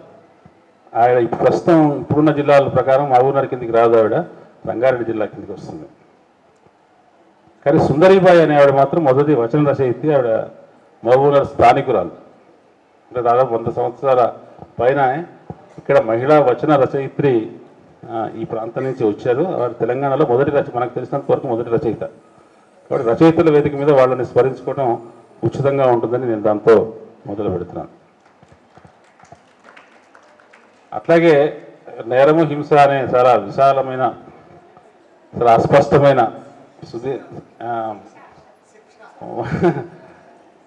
బహుళార్థకమైన ఈ టాపిక్ అందరూ అంగీకరించిన విషయం ఏంటంటే, ఒక నేరస్తులని ముద్ర వేసినంత మాత్రాన, శిక్షించినంత మాత్రాన అందరూ వాళ్ళ నేరస్తులకు అంగీకరించరు. ఒక కాలంలో నేరస్తులైన వాడు ఇంకో కాలంలో కారు అని. అట్లాగే మహబూబ్నగర్ ప్రాంతంలో ఒకప్పుడు దోపిడీలు చేసి, దొంగదనాలు చేసి, ప్రజలకు మాత్రం చాలా వీరుడుగా వాళ్ళ స్మృతిపథంలో ఉండిపోయిన పండగ షాయన్న అతన్ని 1910లో మహబూబ్నగర్లో ఉరి తీశారు అధికారులు. అతని గురించి ఇప్పటికీ ఈ ప్రాంతంలో జనగాథలు ఉంటాయి. అతను దోపిడీదారుడు, కానీ దేశంలో ప్రజల్లో మాత్రం అతను జనకథా నాయకుడు. అంతేకాదు, ఇంకా పాత మహబూబ్నగర్ జిల్లాలో మీరే సాహిబు లాంటి వాళ్ళందరూ కూడా దొంగతనాలు చేసి సేకరించిన సొమ్మును ప్రజలకు పంచిపెట్టడం ద్వారా ఈ స్థానిక రాబిన్ హుడ్స్గా ఇక్కడ ప్రజలకి మేలు చేసిన వాళ్ళు. వాళ్ళని కూడా ఇక్కడ గుర్తు చేసుకోవడం బాగుంటుంది. ఇప్పుడు టాపిక్ వస్తే నేరము శిక్ష భిన్న కోణాలు అన్నారు, కానీ భిన్న కోణాలు ఏం కనపట్లేదు నాకు. పొద్దున లక్ష్మీనరసయ్య గారు కానీ, తర్వాత హరగోపాల్ గారు కానీ, ఇప్పుడు నేను కానీ, తర్వాత మాట్లాడే వ్యక్తులు కానీ దాదాపుగా ఒకే దృక్పథాన్ని షేర్ చేసుకునే వాళ్ళం, ఒకే రకంగా విషయాన్ని చూసేవాళ్ళం. నిజంగా భిన్న దృక్పథాలు ఉంటే బాగుండేది. కాబట్టి భిన్నం కాకపోయినా కొంచెం వైవిధ్యం చూపించడానికి నేను ప్రయత్నిస్తాను. ఒకటి, ఇప్పుడు దాన్ని అసలే చాలా విస్తృతంగా ఉందనుకున్న టాపిక్ని దేవకీదేవి గారు మరింత విస్తృతం చేశారు. నేను రాజకీయ ఆర్థిక నేరాల గురించి మాట్లాడలేదు, రాజకీయ ఆర్థిక కోణాల గురించి మాత్రమే మాట్లాడమని ఇచ్చారు.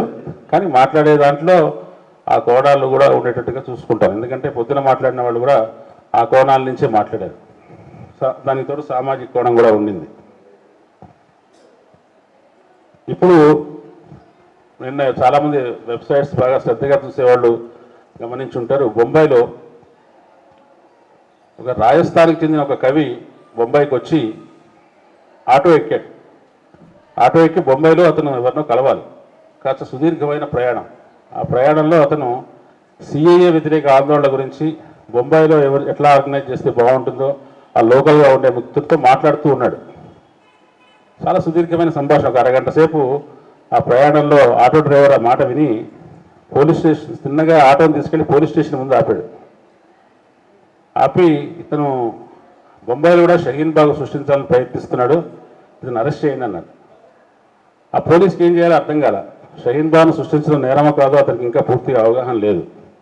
కానీ మొత్తం ఏదో తప్పు చేస్తున్నాడు, ఇతను దేశద్రోహం లాంటి పనులు చేస్తున్నాడు. వచ్చాడు, మీరు ఎక్కడి నుంచి వచ్చారు, ఏంటి, మీ ఐడి చూపించండి, ఎందుకోసం వచ్చారు, మీరు దేశద్రోహం చేయట్లేదు, అండర్టేకింగ్ రాసివ్వండి, ఇలాంటి పనులు చేసి చాలా ఒక పెద్ద సీన్ జరిగింది. పాపం అతను కూడా రాజస్థాన్ నుంచి వచ్చిన హిందీ కవి కూడా చాలా బెంబేరు పడిపోయాడు. ఫోన్ సంభాషణని ఓవర్ హియర్ చేసి అతను పోలీస్ స్టేషన్ తీసుకొచ్చాడు. పైగా వెళ్ళేటప్పుడు అన్నాడట డ్రైవరు, నయం నేను ఇంకా పోలీస్ స్టేషన్ దగ్గరికి తీసుకొచ్చాను, నేను వేరే చోటుకి తీసుకెళ్తే ఏమయ్యేదన్నట్ట.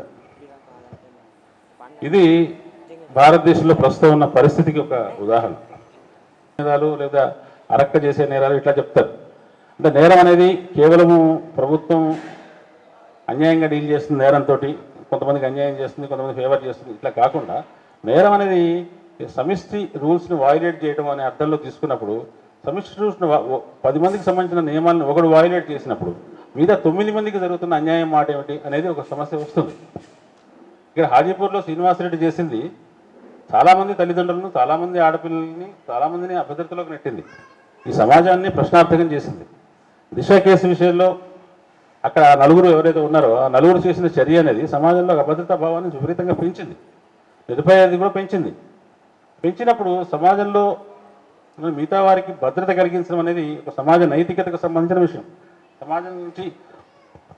సమాజానికి ఉన్న పాలక వ్యవస్థ నుంచి ప్రజలందరూ కోరుకునే ఒక విలువ, ఆ విలువకు భంగం కలిగినప్పుడు ప్రజలు ఎట్లా స్పందిస్తారు? సహజంగానే వాళ్ళు తమ పునాదులు కదిలిపోతున్నట్టుగా భావిస్తారు. భద్రత అనేది ఆధునిక జీవితంలో ఒక ఆహారంలాగా, గాలిలాగా ఒక ముఖ్యమైన విషయంగా మార్చబడింది కూడా. అంతకుడు అంటే ఈ దిశ చేసిన వాళ్ళని కూడా మూకదాడి హంతకులతో పోల్చిండ్రు. అది ఎంతవరకు సమంజసం? ఎందుకంటే మీరు ఏమైందంటే అక్కడ సామాజిక కోణాన్ని దృష్టిలో పెట్టుకొని దిశ హంతకులందరూ కూడా అగ్రవర్ణాలు ఉన్నారు. ఇక్కడ మన చనిపోయిన అమ్మాయి ప్రియాంక రెడ్డి విషయంలో మరి సామాజిక దృష్టికోణంలో, ఆ దృష్టికోణంలో చూసుకొని ఇక్కడ వీళ్ళని ఇట్లా చేసింటారు, అక్కడ వాళ్ళ కోసము లూపోల్స్, చట్టంలో ఎక్కడెక్కడ లూపోల్స్ ఉన్నాయి తప్పించుకోవడానికి, రాజ్యాంగం ఎక్కడెక్కడ లూపోల్స్ ఇచ్చినాయో దాని గురించి వెతుకుతున్నారని మేము ఎందుకు అనుకోకూడదు?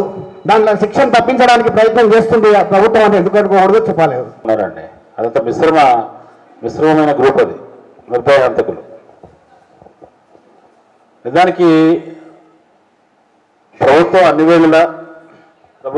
వేళలా అగ్రవర్ణాల వాళ్ళని కాపాడుతుంది, కింది వర్గాల వాళ్ళని చంపేస్తుంది అనేది మనం మెకానికల్గా అప్లై చేయడం అంత కరెక్ట్ కాదు. ఇప్పుడు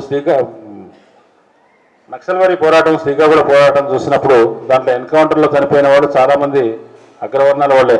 స్వయంగా చారుమజుందార్ జైల్లో చనిపోయాడు, ఆయన కూడా బ్రాహ్మణుడు. ఆ పరివర్తనలో తమాషా ఏంటంటే దళితులు నిమ్న జాతికి చెందిన వాళ్ళు మేము తప్పు చేశాము అనే భావనలో ఈ సమాజం మనల్ని కట్టివేసింది.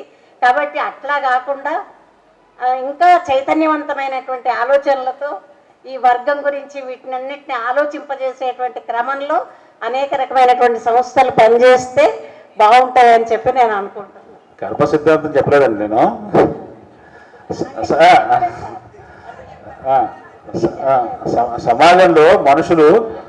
సమాజంలో మనుషులు వాళ్ళంతా వాళ్ళే నేరం చేయకుండా ఉండటానికి కొద్దిగా వినడం కష్టమే అయినా మనం ఎన్నుకున్న టాపిక్ మనం దానికి న్యాయం చేయాలి. మనందరం నేర్చుకునే క్రమంలో ఉన్నాము, అధ్యయనం చేసే క్రమంలో ఉన్నాము. కాబట్టి దయచేసి మిత్రులంతా కూర్చోవలసిందిగా మనవి. వర్గము, కులము, మతము, జెండర్ ఈ నాలుగింటి పరంగా శిక్షలు నిర్ణయించబడుతున్నటువంటి ప్రస్తుత పరిస్థితుల్లో రాజకీయ, ఆర్థిక, సామాజిక, సాంస్కృతిక కోణాల్లోనే కాకుండా సాహిత్యపరంగా కూడా నేరము శిక్షను పరిశీలించాల్సినటువంటి అవసరం, తెలుసుకోవాల్సినటువంటి అవసరం ఉంది. కాబట్టి తెలుగు సాహిత్యంలో నేరము శిక్ష అనే అంశాన్ని మనం ఎన్నుకున్నాము. నేను ఒక్క విషయం చెప్పి, ఎందుకంటే తెలుగు సాహిత్యాన్ని గురించి కాత్యాయని గారి ముందు మాట్లాడటం అంటే నేను కూడా ఒక రకంగా నేరం చేసినట్టు అవుతుంది. అందుకని ఒక్క విషయం మాట్లాడి,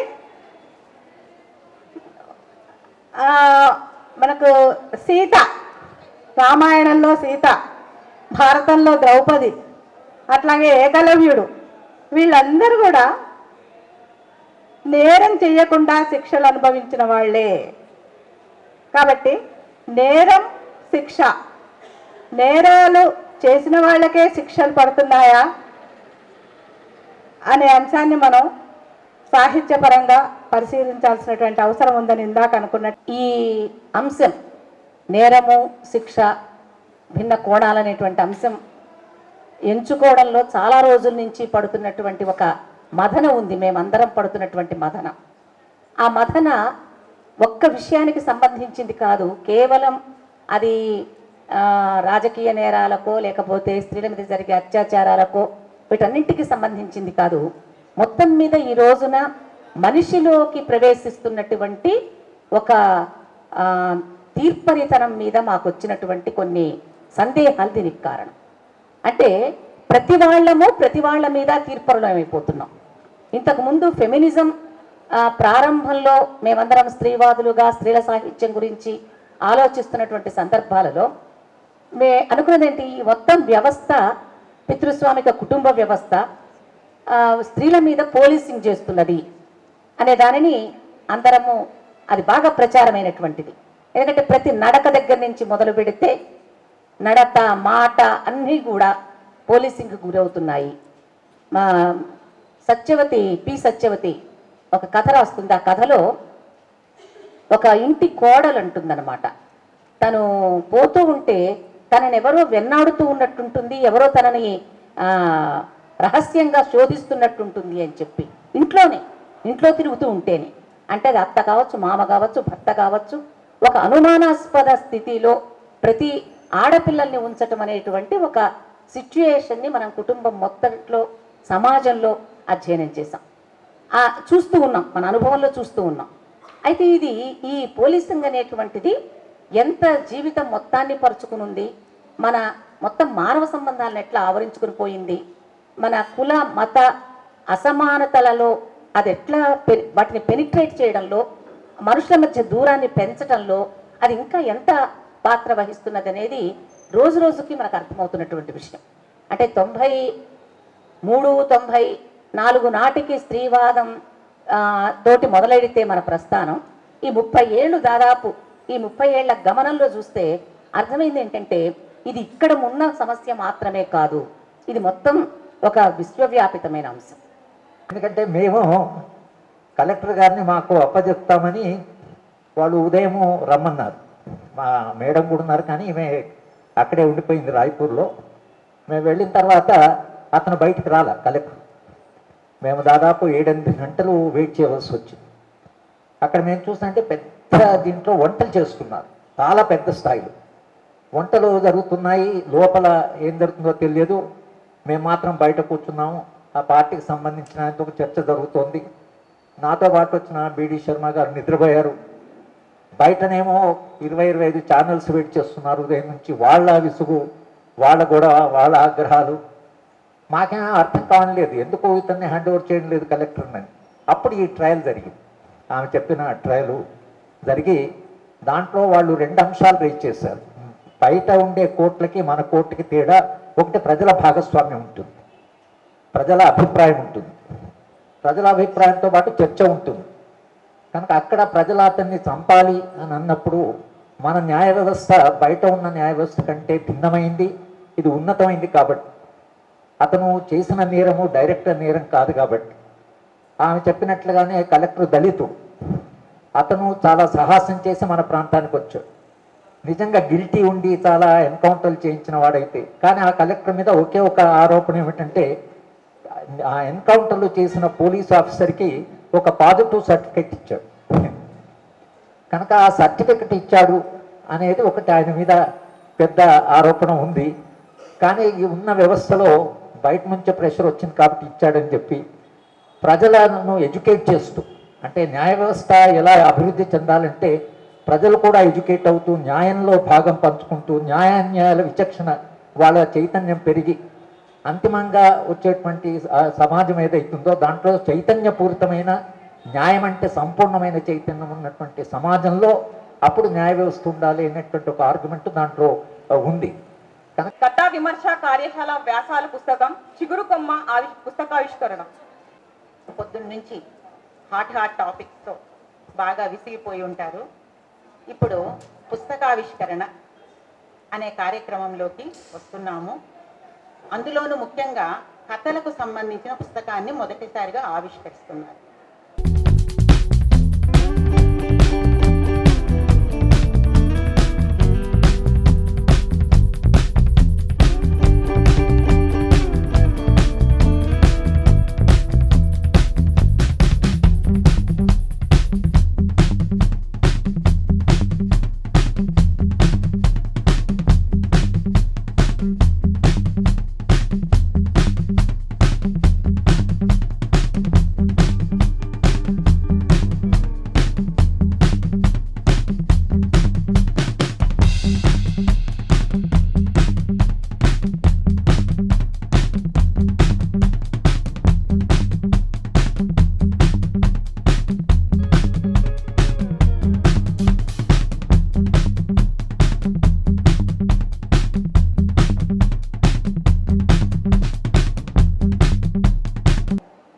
జోక్ ఉండేది.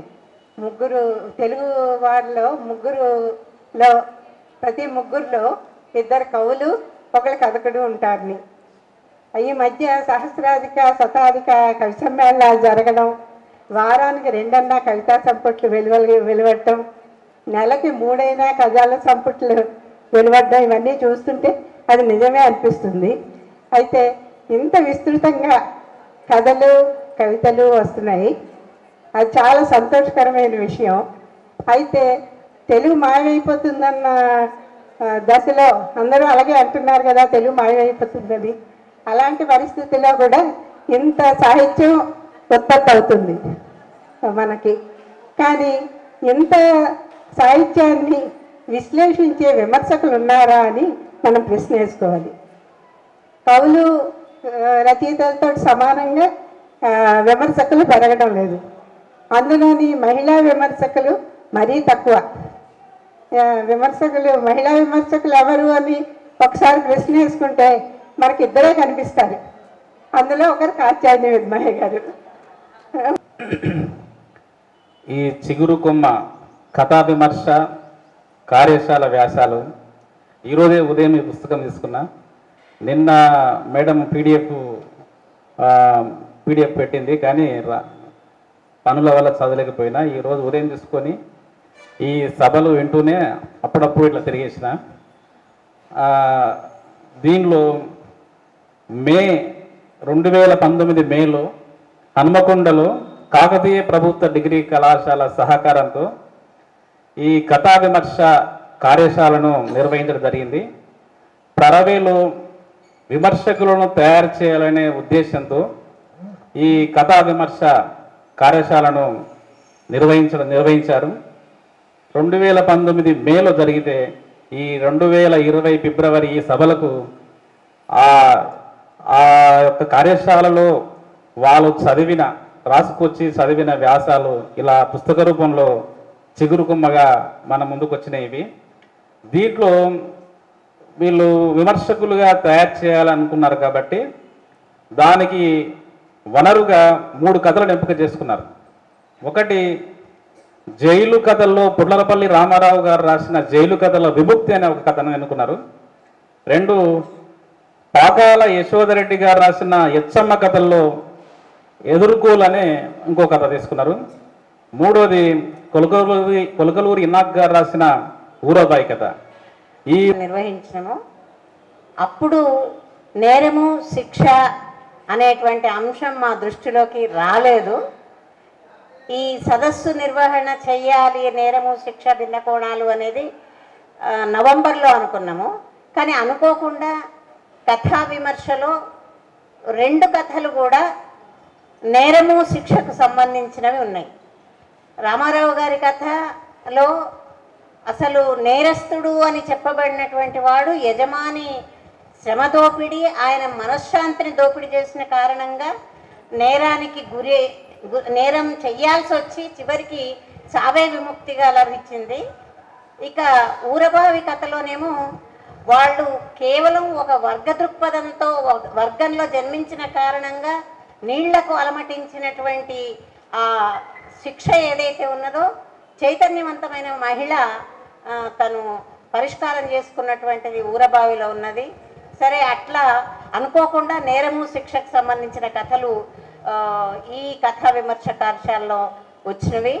ఇక మాకు ఈ కథా విమర్శ కార్యశాల నిర్వహించి దీనికి సంపాదకులుగా ఉండటం అనేది ఇక్కడ ఉన్న వాళ్ళకి చాలామందికి, కాత్యాయని గారికి కానీ అనిశెట్టి రజితకి కానీ చాలామందికి అనుభవంలో ఉన్న విషయమేమో, కానీ మాకు రామలక్ష్మికి నాకు అయితే కొంచెం కొత్తే.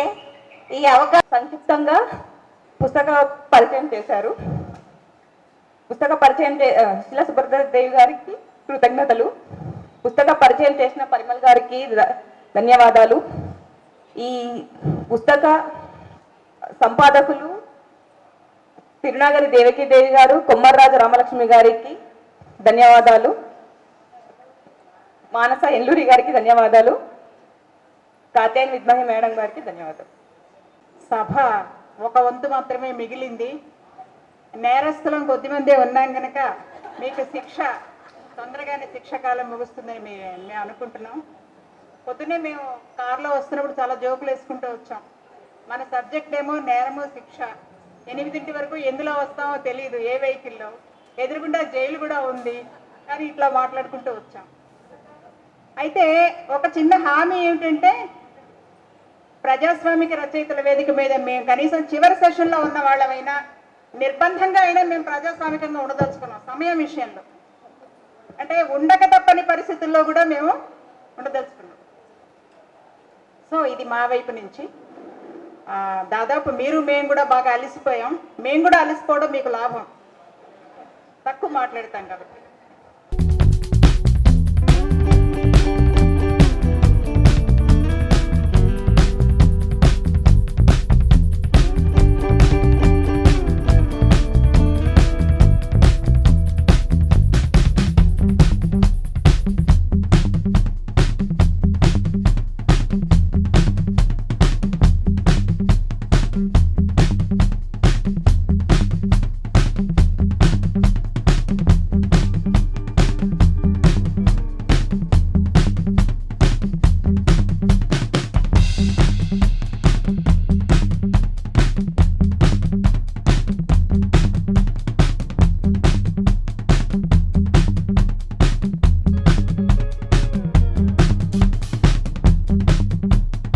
అన్నిసార్లు జానకి బాల్ గారు మాట్లాడతారంటే చాలా భయంగా ఉంది.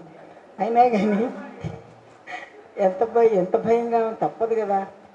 ఏదో మన వాళ్ళ సామెత ఉంది చూడండి, అలాగా. నేను చివర చెప్పవలసిన ముందు చెప్పవలసిన చివర చెప్తానేమోను. మీరే పేజీలు తప్పుగా బైండ్ అయిన పుస్తకంలాగా మీరే అర్థం చేసుకోండి. ఎందుకంటే ఈ రోజు ఇక్కడికి ఈ సభకి రావడం నాకు చాలా ఆనందంగా ఉంది. చాలా వేరే ఒక మూడ్లో ఉన్న నన్ను ఇక్కడికి లాగి నేను ఇక్కడికి వచ్చేట్లా చేసిన కాత్యాయని గారికి, కార్యవర్గ సభ్యులందరికీ కూడా ముందుగా కృతజ్ఞత చెప్తున్నాను. ఎందుకంటే ఇది నేను మర్చిపోతాను లాస్ట్గా, అందుకని ముందే చెప్పేస్తే నాకు అప్పుడు. ప్రజాస్వామిక రచయిత్రుల వేదిక 5వ మహాసభలకు వచ్చేసినటువంటి సాహితీ గురువులకు, మిత్రులకు, వేదిక పైన ఉన్నటువంటి పెద్దలందరికీ కూడా నమస్కారాలు తెలియజేస్తూ, ముఖ్యమైనటువంటి విషయం ఏంటంటే నేను క్షేత్ర పర్యటనకు వెళ్ళలేదు. కానీ కాత్యాయని మేడం క్షేత్ర పర్యటన ఏడాది ప్రయాణం మీద మాట్లాడతావా అనగానే మేడం మాట్లాడుతా అన్నాను. అంటే నా ధైర్యం ఏంటంటే ఓపెన్ కాస్ట్ విధ్వంసం కళ్ళారా చూసి మంచిర్యాల ప్రాంతంలో ఈ రోజుకు కూడా ఒక 300-400 హాస్పిటళ్ళు దినం అభివృద్ధి చెందుతున్నటువంటి ప్రాంతంలో ఉన్నటువంటి దాన్ని కళ్ళారా చూసినటువంటి దాన్ని, ఉద్యమంలో పాల్గొన్నటువంటి దాన్ని, ఇక్కడ ఉన్నటువంటి యురేనియం తవ్వకాలు ఏ రకమైనటువంటి విధ్వంసాన్ని మళ్ళీ సృష్టించబోతున్నాయో, ఇప్పుడు జరుగుతున్నటువంటి కడప ప్రాంతంలో ఉన్నటువంటి, పులివెందుల ప్రాంతంలో ఉన్నటువంటి అనేక ప్రాంతాలు మళ్ళీ ఏ రకమైనటువంటి విధ్వంసం జరగబోతుందో కళ్ళ ముందు అంతా కనిపించింది. ఫోన్లో యురేనియం సంబంధించిన వ్యాసాలు అంటే పర్యటన రిపోర్ట్లు ఎక్కువ ఉన్నాయి ఇందులో. మిగతావన్నీ మల్లేశ్వర్ మాట్లాడతారు. నేను యురేనియం గురించి క్లుప్తంగా 2 మాటలు చెప్పాలను. ఆగస్టు నెలలో పాలమూరు అధ్యయన వేదిక వాళ్ళ పిలుపు సహకారంతో మేము కలెక్టివ్గా ఒక పర్యటన ఇక్కడ వీళ్ళతో చేయడం జరిగింది. ఆ పర్యటన భాగంగా మేము తప్పనిసరిగా వ్యాసాలు రాయాలి అనేది ఒకటి నిర్ణయించుకున్నాము, రాసాము కూడా.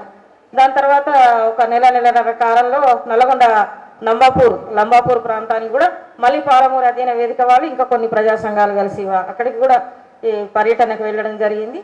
తర్వాత మళ్ళీ ఒక నెలన్నర తర్వాత పులివెందుల దగ్గర తుమ్మలపల్లి బేసిన్కి కూడా మళ్ళీ ఈ మిత్రులందరూ ఇంకా అక్కడ వాళ్ళతో కలిసి వెళ్ళడం జరిగింది. అంటే యురేనియం మీద మేము బాగా ఎక్కువ క్షేత్ర పర్యటనలు చాలా డీప్గా లోతుగా పట్టించుకొని చేయడం జరిగింది. ఎందుకంటే ఇది ప్రపంచ సమస్య.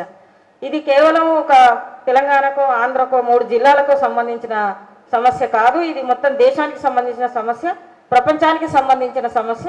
రేపు రాబోయే పెనుముప్పును అందరం కలిసి ఎదుర్కోవాల్సిన సమస్య అని దాని మీద ఎక్కువ పెట్టడం జరిగింది. ఈ వ్యాసాలన్నీ కూడా, క్షేత్ర రిపోర్ట్స్ అన్నీ కూడా కాత్యాయని గారు, మల్లీశ్వరి, నేను, దేవికీదేవి, రెహానా, మానస, బండారు సుజాత, కొలిపాక శోభ, ట్రైనింగ్ అండ్ డెవలప్మెంట్ సెంటర్కి డైరెక్టర్గా, ఉమెన్స్ డైరెక్టర్గా కూడా పనిచేస్తున్నారు.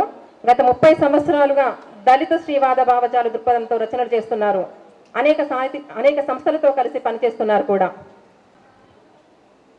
ఒక రకంగా చెప్పాలంటే నిన్ననే అన్నీ మాట్లాడేసుకున్నాం. ఇవాళ మాట్లాడుకోవడానికి ఏముంది అని ఆలోచించుకోవాలి. ఎందుకంటే నిన్న ఎవరి టాపిక్లు వాళ్ళకి ఇచ్చారు.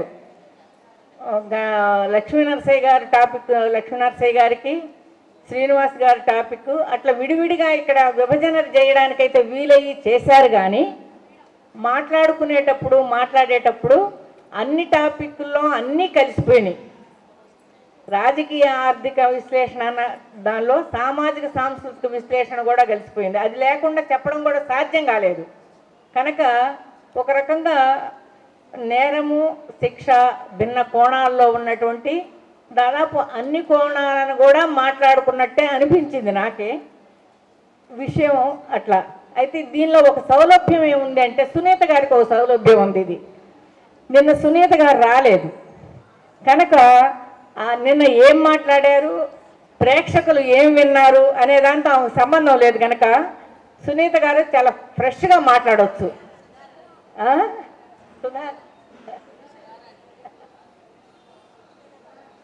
సుధారాణి గారు ఫ్రెష్గా మాట్లాడవచ్చు. కాబట్టి మనం కూడా ఫ్రెష్గా వినొచ్చు. ఈ సౌలభ్యం మనకుంది కనుక మనం కంగారు పడాల్సిన అవసరం లేదు. నిన్నే విన్నయ్యే ఇవాళ వినాల్సినంత వినాలేమో అని ఆ బాధపడక్కర్లేదు. కనుక మనం ఈ సెషన్ని నిర్విఘ్నంగా చక్కగా సమర్థవంతంగా సుధారాణి గారు బాగా నిర్వహించగలరు. కనుక మనం ప్రారంభించుకోబోతున్నాం. ఈ ప్రారంభించటానికి ముందు ఒక 2 మాటలు అధ్యక్షులుగా మరీ ఊరికే కూర్చుని లేవడం బాగోదు కదా, ఒక 2 మాటలు చెప్దాం అనుకుంటున్నాను. సమాజము సంస్కృతి, ఈ పూట మాట్లాడాల్సింది ఇది. నేరము శిక్ష భిన్న కోణాలలో సమాజము సంస్కృతి యొక్క పాత్ర ఏమిటి? నిజానికి చట్టం చేసేటటువంటి శిక్షలు, చట్టం చేసేటటువంటి పనుల కంటే కూడా సమాజం చాలా తీవ్రమైనటువంటి ఆంక్షలని మనుషుల మీద విధించగలదు. నేను చాలా రోజులు మా వాకిటి ముందు ఊడ్చుకుని ముగ్గేసుకోవటం చాలా రోజులు పాటించాను. నేను అట్లా మామూలు వినడానికి ఎట్లా ఉంటుందంటే, ఈ వాకిటి ముందు నీళ్లు జల్లించి ముగ్గేయడం, ఉదయాన్నే 7 గంటల లోపు ముగ్గేసుకోవడం, మగవాళ్ళు బయటికి వెళ్ళటానికి ముందే ఆడవాళ్ళు ఒకటి ముందు జరిగి ఆ తర్వాత దాన్ని అనుసరించి మిగతాయి రావటం కాదు. ఇవన్నీ కూడా ఒక దశలో ఇవన్నీ సూర్యుడు ఉదయిస్తే సూర్యుడితో పాటు పక్షులు ఎట్లా లేస్తాయో, మనుషులు ఎట్లా లేస్తారో, ప్రకృతి ఎంత వెలుగుని మొత్తం సంతరించుకుంటుందో అట్లా సమాజం కూడా ఈ అన్నిటి చుట్టూ ఒకేసారి ప్రారంభమయ్యి కొనసాగుతూ ఉన్న దశలో రాజ్యం అనేది చాలా బలీయమైపోయింది. ఈ రాజ్యం బలీయమైపోయిన తర్వాతనే మనకి శిక్షా స్మృతి అనేది ఒకటి ప్రారంభమైంది. దీన్ని ఇట్లా కంటిన్యూ చేసిపోయేటైతే చాలా దూరం పోద్ది ఈ పాఠం, కానీ అక్కడ అది చెప్పదలుచుకోలేదు. దీన్ని ఇక్కడ ఆపి స్త్రీల దగ్గరికి వచ్చేటప్పుడు, అంటే మన సమాజం సంస్కృతిని ఎలా కంట్రోల్ చేస్తున్నాం మనం అనే దగ్గర ఒక మాట చెప్పి నేను ఆమెకి నా మైక్ని ఇస్తాను. నిన్న శ్రీనివాస్ గారు మాట్లాడుతూ ఒక చిన్న మాట అన్నారు. ఏంటంటే, ఆస్తి అనేది ఉంటే దొంగతనం ఉంటుంది, కుటుంబం అనేది ఉంటే వ్యభిచారం ఉంటుంది అని చెప్పి ఒక మాట అన్నాడు. నిన్న పాఠంలో చెప్పారు. కానీ స్త్రీలు కుటుంబం వైపు నడవడానికి పురుషుడు ఎంత కారణమో స్త్రీ కూడా అంతే కారణం.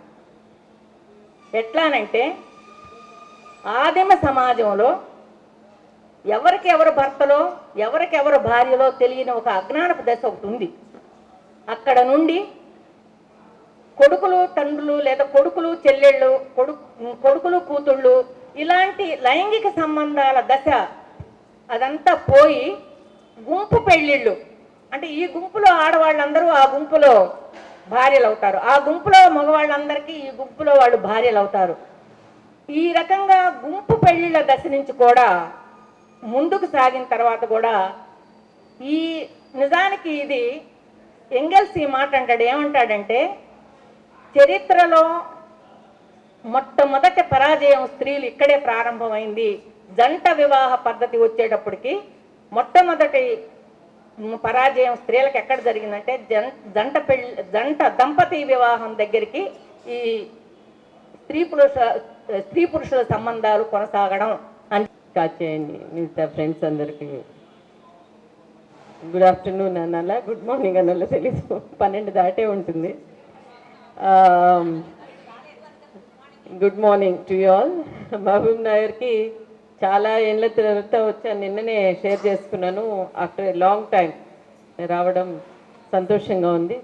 ముఖ్యంగా ప్రజాస్వామ్య రచయిత్రుల వేదికకి ఇంత కాంటెంపరీ ఇష్యూ మీద, నేరము శిక్ష భిన్న కోణాల మీద ఆర్గనైజ్ చేసిన మన సంస్థ ప్రరవేకి చాలా అభినందనలు తెలుపుకుంటున్నా ఎట్ అవుట్ సెట్. రాగానే ఈ మీటింగ్లు అంటే నాకు గుర్తొచ్చేది, ఈ ప్రాంగణం పేరు కూడా తన పేరు మీదే ఉంది, హేమలత, పుట్ల హేమలత. ఆమె చూపు అక్కడ ఉండగానే వచ్చే ఒక చల్లని చిరుమందహాసం, రాగానే వచ్చి ఆలింగనం చేసుకున్న ఆ మెత్తని స్పర్శ, ఆ మల్లెపూల సౌరభాలు, ఆ రంగురంగుల చీరల మధ్యలో ముద్దబంతిలా ఆమె మొహం, ఇవన్నీ కూడా హేమలత బాగా బాగా గుర్తొస్తుంది. చాలా కరెక్ట్గా సంవత్సరం ఈనాటికి ఆమె భౌతికంగా మనల్ని వదిలిపెట్టి రచన రూపంలో మనతో ఎప్పుడూ ఉంటుంది, పలకరిస్తూనే ఉంటుంది తను. కానీ నిజానికి తన జీవితం చివరి దశలో ఉన్నప్పుడు, అనారోగ్యంగా ఉన్నప్పుడు కూడా చాలా ఫ్రీక్వెంట్గా కాల్ చేసింది నాకు. చేసి మీ మీద ఒక వ్యాసం రాయాలి, నేను పుస్తకం వస్తుంది, లాస్ట్ టైం మిస్ అయ్యాను, ఇప్పుడు మిస్ అవ్వదలుచుకోలేదు, ఇవి పంపించండి అంటే, నా గురించి నేను రాస్తే బాగుంటుంది అని అంటే, సరే ఎవరికని చెప్పండి వాళ్ళు రాస్తారంటే మా అసిస్టెంట్ ప్రొఫెసర్కి చెప్పాను, ఆయన రాశారు, పంపించారట. నా వ్యాసం ఏదన్నా దొంగిలిస్తా అన్నారు, దొంగిలించండి చాలా సంతోషం అన్నాను. పంపించే తీరిక సమయం లేదు కాబట్టి తీసేసుకోండి అన్నాను. కరెక్ట్గా ఆ టైంలో మా అన్నయ్య కూడా సిక్ అవ్వడం, ఆయన కేర్ హాస్పిటల్లో ఉండడం, ఇద్దరిది సమంగా నడుస్తూ ఉండేది. ఆమె హాస్పిటలైజేషను, అన్నయ్య హాస్పిటలైజేషను. చెప్పాను తనకి కూడా, అయ్యయ్యో నేను డిస్టర్బ్ చేస్తున్నాను అన్నారు. తర్వాత ఇంకా నేను పట్టించుకోలేని పరిస్థితిలో అన్నయ్య హెల్త్ ఉండడం, అంటే ఈమె మాటల్ని అంటే తర్వాత పంపిద్దాంలే, తర్వాత చూద్దాంలే అనుకున్నాను. ఆదమర్పుగా ఉండి ఆమె కనుమరుగైంది. తర్వాత నేను ఎంక్వైరీ కూడా చేయలేదు వచ్చిందా లేదా అని. ఒక్కసారి మళ్ళీ ఆ వాట్సాప్ మెసేజెస్ అవన్నీ చూస్తుంటే కూడా అనిపించలేదు ఎందుకో. మానస వస్తే షేర్ చేసుకుందాం అనుకున్నా. ఇప్పుడే కాచేన్ గారితో కూడా అదే విషయం ప్రస్తావించాను. మనసు పరివెక్కుతోంది తను గుర్తొచ్చినప్పుడల్లా. కానీ తన స్ఫూర్తి, తన ప్రజెన్స్ ఇక్కడ కూడా ఫీల్ అవుతున్నాను. మీ అందరిలో కూడా కాచేన్ గారి చక్కటి పలకరింపు అది చాలా వరకు కాంపెన్సేట్ చేసింది ఆ విషయాన్ని. ఇంకా విషయానికి వస్తే నిన్న మిస్ అయ్యాను, సారీ. నిన్న ఒక పర్సనల్ ఫంక్షన్ మూలంగా రాలేకపోయాను, అది తప్పని పరిస్థితి అయింది. చాలామంది మా భక్తులు చాలా విషయాల్ని మీతో షేర్ చేసుకొని ఉంటారు. ఒక రకంగా దిశ కేసులో నేను కూడా అదుపు తప్పాను. అంటే వాట్సాప్లో అందరూ అంటే టీవీ చూసి ఒక ఉద్వేగానికి లోనై ఒక రకమైన మానసిక స్థితి, అది మనం ఎక్స్ప్లెయిన్ చేయలేము ఇప్పుడు. అప్పుడు ఎట్లా ఉంటుందంటే కంప్లీట్గా ఎంగ్రాస్ అయిపోయి ఆ న్యూస్ అనాలిసిస్లో ఆ హింస తాలూకు ఆ చర్చలు, బయట చూసిన అదే చర్చ, భర్తతో అదే చర్చ, పిల్లలతో అదే చర్చ, అది అయిపోయి ఎక్కువైపోయి ఏదో ఒక న్యాయం, ఒక జస్టిస్ రావాలి. అంటే జస్టిస్ డిలేడ్, జస్టిస్ డినైడ్ అని ఈ 35 ఏళ్ల life, JNU days, Delhi days నుంచి అన్యాయానికి గలమెత్తి ఒక organisation united Dalit students forum చేసి అక్కడున్న ప్రొఫెసర్స్ అంటే అడ్మినిస్ట్రేషన్కి వ్యతిరేకంగా ఒక నిరవధికమైన ఫాస్ట్, దాంట్లో కూడా కొంతకాలం అంటే నేనేం ఫాస్ట్ ఉండలేదు కానీ ఉన్న వాళ్ళకి మద్దతుగా ఉన్నాము. వైస్ ఛాన్సలర్ అన్యాయాలకి వ్యతిరేకంగా గ్రేడ్స్ ఇవ్వకపోతే దళితులకి, లేకపోతే మిగతా స్టూడెంట్స్ పట్ల అన్యాయంగా ఉన్న అనేక విషయాల్ని చర్చిస్తూ ఒక 13 రోజులు ఇండెఫినెట్ హంగర్ స్ట్రైక్ చేసినప్పుడు, ఇక్కడ ఉన్నప్పుడు యాంటీ రిజర్వేషన్, ప్రో రిజర్వేషన్ ఉస్మానియాలో ఆ హెజిటేషన్లో ఉన్నప్పుడు కొంత ఎప్పుడు ఏదో ఒక ఉద్వేగం, ఏ అట్రాసిటీ అయినా. జేఎన్యూ చిత్రుల వేదిక 5వ మహాసభలు మహబూబ్ నగర్లో నిన్నటి నుంచి జరుగుతూ ఉన్నాయి. మొత్తం నేరము, శిక్ష, భిన్న కోణాలు అనే అంశం మీద మేము ఎంచుకున్నాము. ఇది చాలా వర్తమానానికి సంబంధించి చాలా మంచి అంశంగా మాట్లాడిన వక్తలందరూ కూడా అభిప్రాయపడ్డారు. మొత్తం ప్రారంభ ముగింపు సభలు కాకుండా 4 సెషన్స్ చేశాము. నేరము, శిక్షల యొక్క రాజకీయ ఆర్థిక కోణాలు, సామాజిక సాంస్కృతిక కోణాలు, లేదా సాహిత్యంలో ఎట్లా ప్రతిఫలించింది, ఈ అంశం నేరం శిక్షలకు సంబంధించి మనం వర్తమానంలో ఎటువంటి ఆచరణ తీసుకోవాల్సి ఉంటుంది అనేటువంటి అధ్యయనానికి ఎలాంటి ఆచరణ తీసుకోవాలి అని దాని మీద మాట్లాడారు. అట్లాగే ప్రధానంగా మాట్లాడిన వక్తలందరూ కూడా హరగోపాల్ గారు కానీ, కె శ్రీనివాస్ గారు, జి లక్ష్మీనరసయ్య గారు, సుధారాణి గారు, ఇట్లా వచ్చినటువంటి వక్తలందరూ కూడా చాలా హిస్టారికల్ పర్స్పెక్టివ్తోనూ, మార్క్సిస్ట్ పర్స్పెక్టివ్తోనూ, అట్లాగే అస్తిత్వ దృక్పథంతోనూ కూడా అందరూ వాటిని విశ్లేషించడం అనేది జరుగుతోంది. ఈరోజు కూడా సభలు మొదలై జరుగుతూ ఉన్నాయి. ప్రధానంగా ఈ అంశాన్ని ఎంచుకున్నప్పుడు చాలామంది ఇది ఒక వ్యాస్ట్గా ఉన్నటువంటి అంశం కదా, అట్లా లేకపోతే చిన్న అస్పష్టత ఉంది కదా, నిర్దిష్టమైన అంశాల మీద ఎందుకు పెట్టలేదు, భిన్న కోణాలు అనడం ద్వారా వ్యతిరేకమైనటువంటి కోణాల గురించి కూడా ప్రస్తావిస్తారా అని చెప్పి అడిగారు. అంటే వ్యతిరేకమైన కోణాలని కాదు, వైవిధ్యం ఎట్లా ఉంటుంది అంటే ఒక నేరాన్ని చూసే దృష్టి భిన్న వర్గాల మధ్య ఎట్లా ఉంటుంది అనేటువంటిది మేము చర్చలోకి రావాలనుకున్నాం. అట్లాగే ముఖ్యంగా మౌలికమైనటువంటి భావనగా దాన్ని మనం తెలుసుకోవాల్సిన అవసరం ఉంది.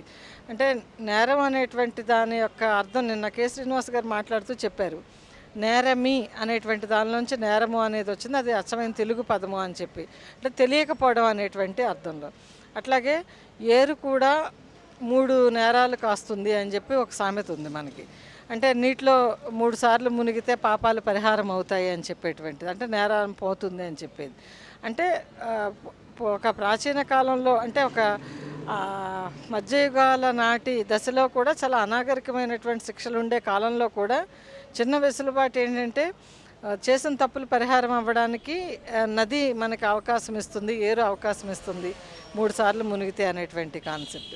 అంటే అటువంటి సహనం కూడా సామాజిక జీవితంలో లేకుండా ఇప్పుడున్న పరిస్థితుల్లో ఎట్లా ఒక మూకస్వామ్యం తయారయ్యి ఎట్లా నేరాలు ఎట్లా సాగుతున్నాయి, మూక చేసేటువంటి నేరాలు అదే మూక అంటే ప్రజలు చాలా అభ్యుదయవాదులుగా చెప్పుకునేటువంటి ప్రజలు, చాలా ఆధునిక సమాజపు ప్రజలు కూడా ఎట్లా మూకస్వామ్యంలో శిక్షలను అమలు చేస్తున్నారు చూసినప్పుడు చాలా మనకి ఆశ్చర్యం కలుగుతుంది.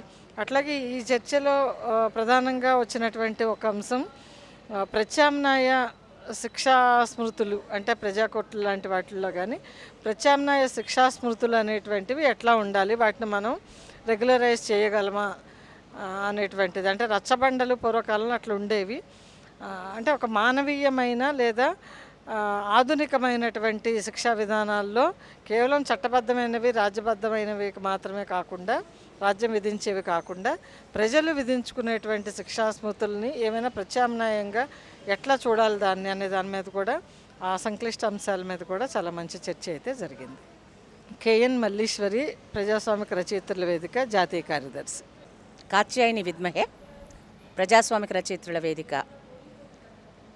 ఈ రోజున ఈ సమావేశంలో నేరము శిక్ష భిన్న కోణాలనే అంశం మీద జరిగిన సదస్సు, అసలు ఈ సదస్సును పెట్టడంలో అంటే సమాజం ఒక నేర ప్రవృత్తి మొత్తం అందరిలో వ్యాపించటం, నేరం అనేది ప్రత్యేకంగా ఒకళ్ళు చెయ్యటము దానికి ఒక శిక్షని కాకుండా నేరం అనేటువంటిది ఒక సంస్కృతిగా ఒక వాతావరణంగా అది లోపల అందరిలోకి వ్యాపించటం అనేది చాలా భయంకరమైనటువంటి విషయం. కానీ ప్రతి వాళ్ళు పక్క వాళ్ళ మీద తీర్పరులైపోవడం, లేదా ప్రతి వాళ్ళు తాము చేసేది సరైంది ఇతరులు చేసేది తప్పు నేరం అనుకునేటువంటి స్థితి, అంటే ఒక అహంభావము లేకపోతే ఒక నిరంతరమైనటువంటి పని, అంటే ఇది ఒక విస్తృతమైనటువంటి నేను ఏది పడితే ఇది చేయగలనేటువంటి లక్షణము, ఇవి సర్వవ్యాపితమైనవి. దీనికి అంతటికీ కూడా అంటే ఒక పైన స్టేటు లేకపోతే అనేక సామాజిక రాజకీయ పార్టీలు, ఆ తర్వాత సంస్థలు, ఆ తర్వాత కుటుంబాలు అన్నింటిలో కూడా ఒక అసమానతలు అనేటువంటి వాటి తీవ్రత ఏం చేస్తున్నదనంటే కొందరిని దోషులుగా, కొందరిని నేరస్తులుగా, కొందరిని ఎప్పుడూ అనుమానితులుగా చేసేటువంటి పరిస్థితి ఈ రోజున మరీ ఎక్కువైపోతున్నది. ఆ ఎక్కువైతున్నటువంటి సందర్భంలో మనం అసలు మనల్ని మనం సంస్కరించుకోవాల్సిన అవసరం ఉన్నది. మనల్ని మనం సంస్కరించుకోవటం, రెండవది రాజ్యాంగ స్ఫూర్తిని గురించిన అవగాహన కలిగించుకోవడం. ఈ రెండింటి కోసం, ఎందుకంటే రాజ్యాంగము సక్రమంగా అమలైతే నేరము తగ్గుతుంది, లేకపోతే సమాజం కొంత బాగుంటుంది అనేటువంటి విశ్వాసం ఉన్నది మనకి. అందువల్ల రాజ్యాంగం సక్రమంగా అమలు కావాలి. అదే సమయంలో సాంస్కృతికంగా మనుషులలో ఉన్నటువంటి ఆధిపత్య భావజాలం, అది మనకు కనబడకుండానే మనలో ఇంకిపోయినటువంటి ఆధిపత్య భావజాలం ప్రతి ఒక్కళ్ళు ఎప్పటికప్పుడు చెక్ చేసుకొని సంస్కరించుకోవాల్సిన అవసరం ఉన్నది. అట్లా సంస్కరించుకునే క్రమంలోనే సమాజంలో నేరం అనేది తగ్గుతూ ఉంటుంది. దానికోసం చేయవలసినటువంటి కృషి ఒకవైపు మనం చట్టంతో చేస్తూనే ఒకవైపున సాంస్కృతిక రంగంలో చేయాల్సిన అవసరం ఉంది. ఆ అవసరాన్ని గుర్తింప చేయడం కోసం, భావజాల రంగంలో ఒక మార్పు కోసం ఈ సదస్సు. అనిశెట్టి రజిత, ప్రజాస్వామిక రచయిత్రుల వేదిక. మహబూబ్ నగర్లో ఈ 2 రోజుల సదస్సు నేరము శిక్ష అనేది ఇప్పుడు మన భారతదేశంలో సమాజం ఉన్న పరిస్థితులకు అనుగుణంగా చర్చ జరగాలనే ఒక దృక్పథంతో పెట్టడం జరిగింది. అయితే సమాజంలో నేర ప్రవృత్తి పెరిగిపోవడం, ఆ నేరాలకు సంబంధించి బాధితులకు ఓదార్పుగా కొన్ని పోలీస్ స్టేషన్లు పెంచడం, లేదా జైళ్ళు పెంచడం, లేదా చట్టాలు చేసుకుంటూ పోవడం, లేకపోతే వాళ్ళకు ఒక ఆశ్రయం ఇవ్వడానికి, బాధితులకు ఆశ్రయం ఇవ్వడానికి సఖీ సెంటర్ లాంటివి పెంచుకుంటూ పోవడం కాదు ప్రభుత్వం చేయాల్సింది. నేర నియంత్రణకు ప్రభుత్వం ఏం చేయాలి అనేది మొదట ఆలోచించి, తర్వాత నేరస్తులను సంస్కరించే విధానాన్ని ఆలోచించాలి. శిక్షలు పడడం అనేది రెండోది.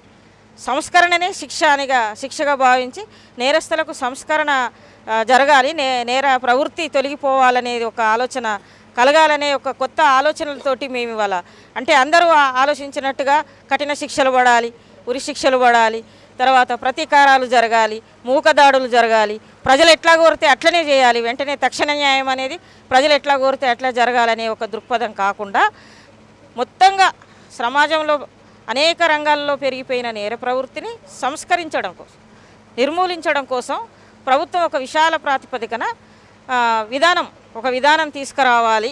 ఆ విధానం తర్వాతనే బాధితులకు షెల్టర్ ఇవ్వడము అట్లాంటివి పెంచాలి, న్యాయ వ్యవస్థను మరింత పటిష్టం చేయాలనేది. ఇవాళ ప్రభుత్వము సాంస్కృతిక పతనం జరిగిన సమాజంలో చేతులెత్తేసింది. ప్రజలకు మేము ఏమీ చేయలేము అనే ఒక చేతులెత్తేసిన ఒక నిస్సహాయత, అసహాయత, అసమర్థత ప్రభుత్వం వ్యక్తపరుస్తున్నది. అది కాదు ప్రభుత్వాలు చేయవలసింది. ప్రభుత్వం ఇవాళ సమర్థవంతంగా న్యాయ వ్యవస్థను, తర్వాత ప్రభుత్వ వ్యవస్థను, వీటన్నిటిని కూడా పోలీసింగ్ వ్యవస్థను కూడా పటిష్టం చేసుకోవాల్సిన, ఇంకా ప్రక్షాళన చేసుకోవాల్సిన అవసరం ఉందని భావిస్తున్నాం.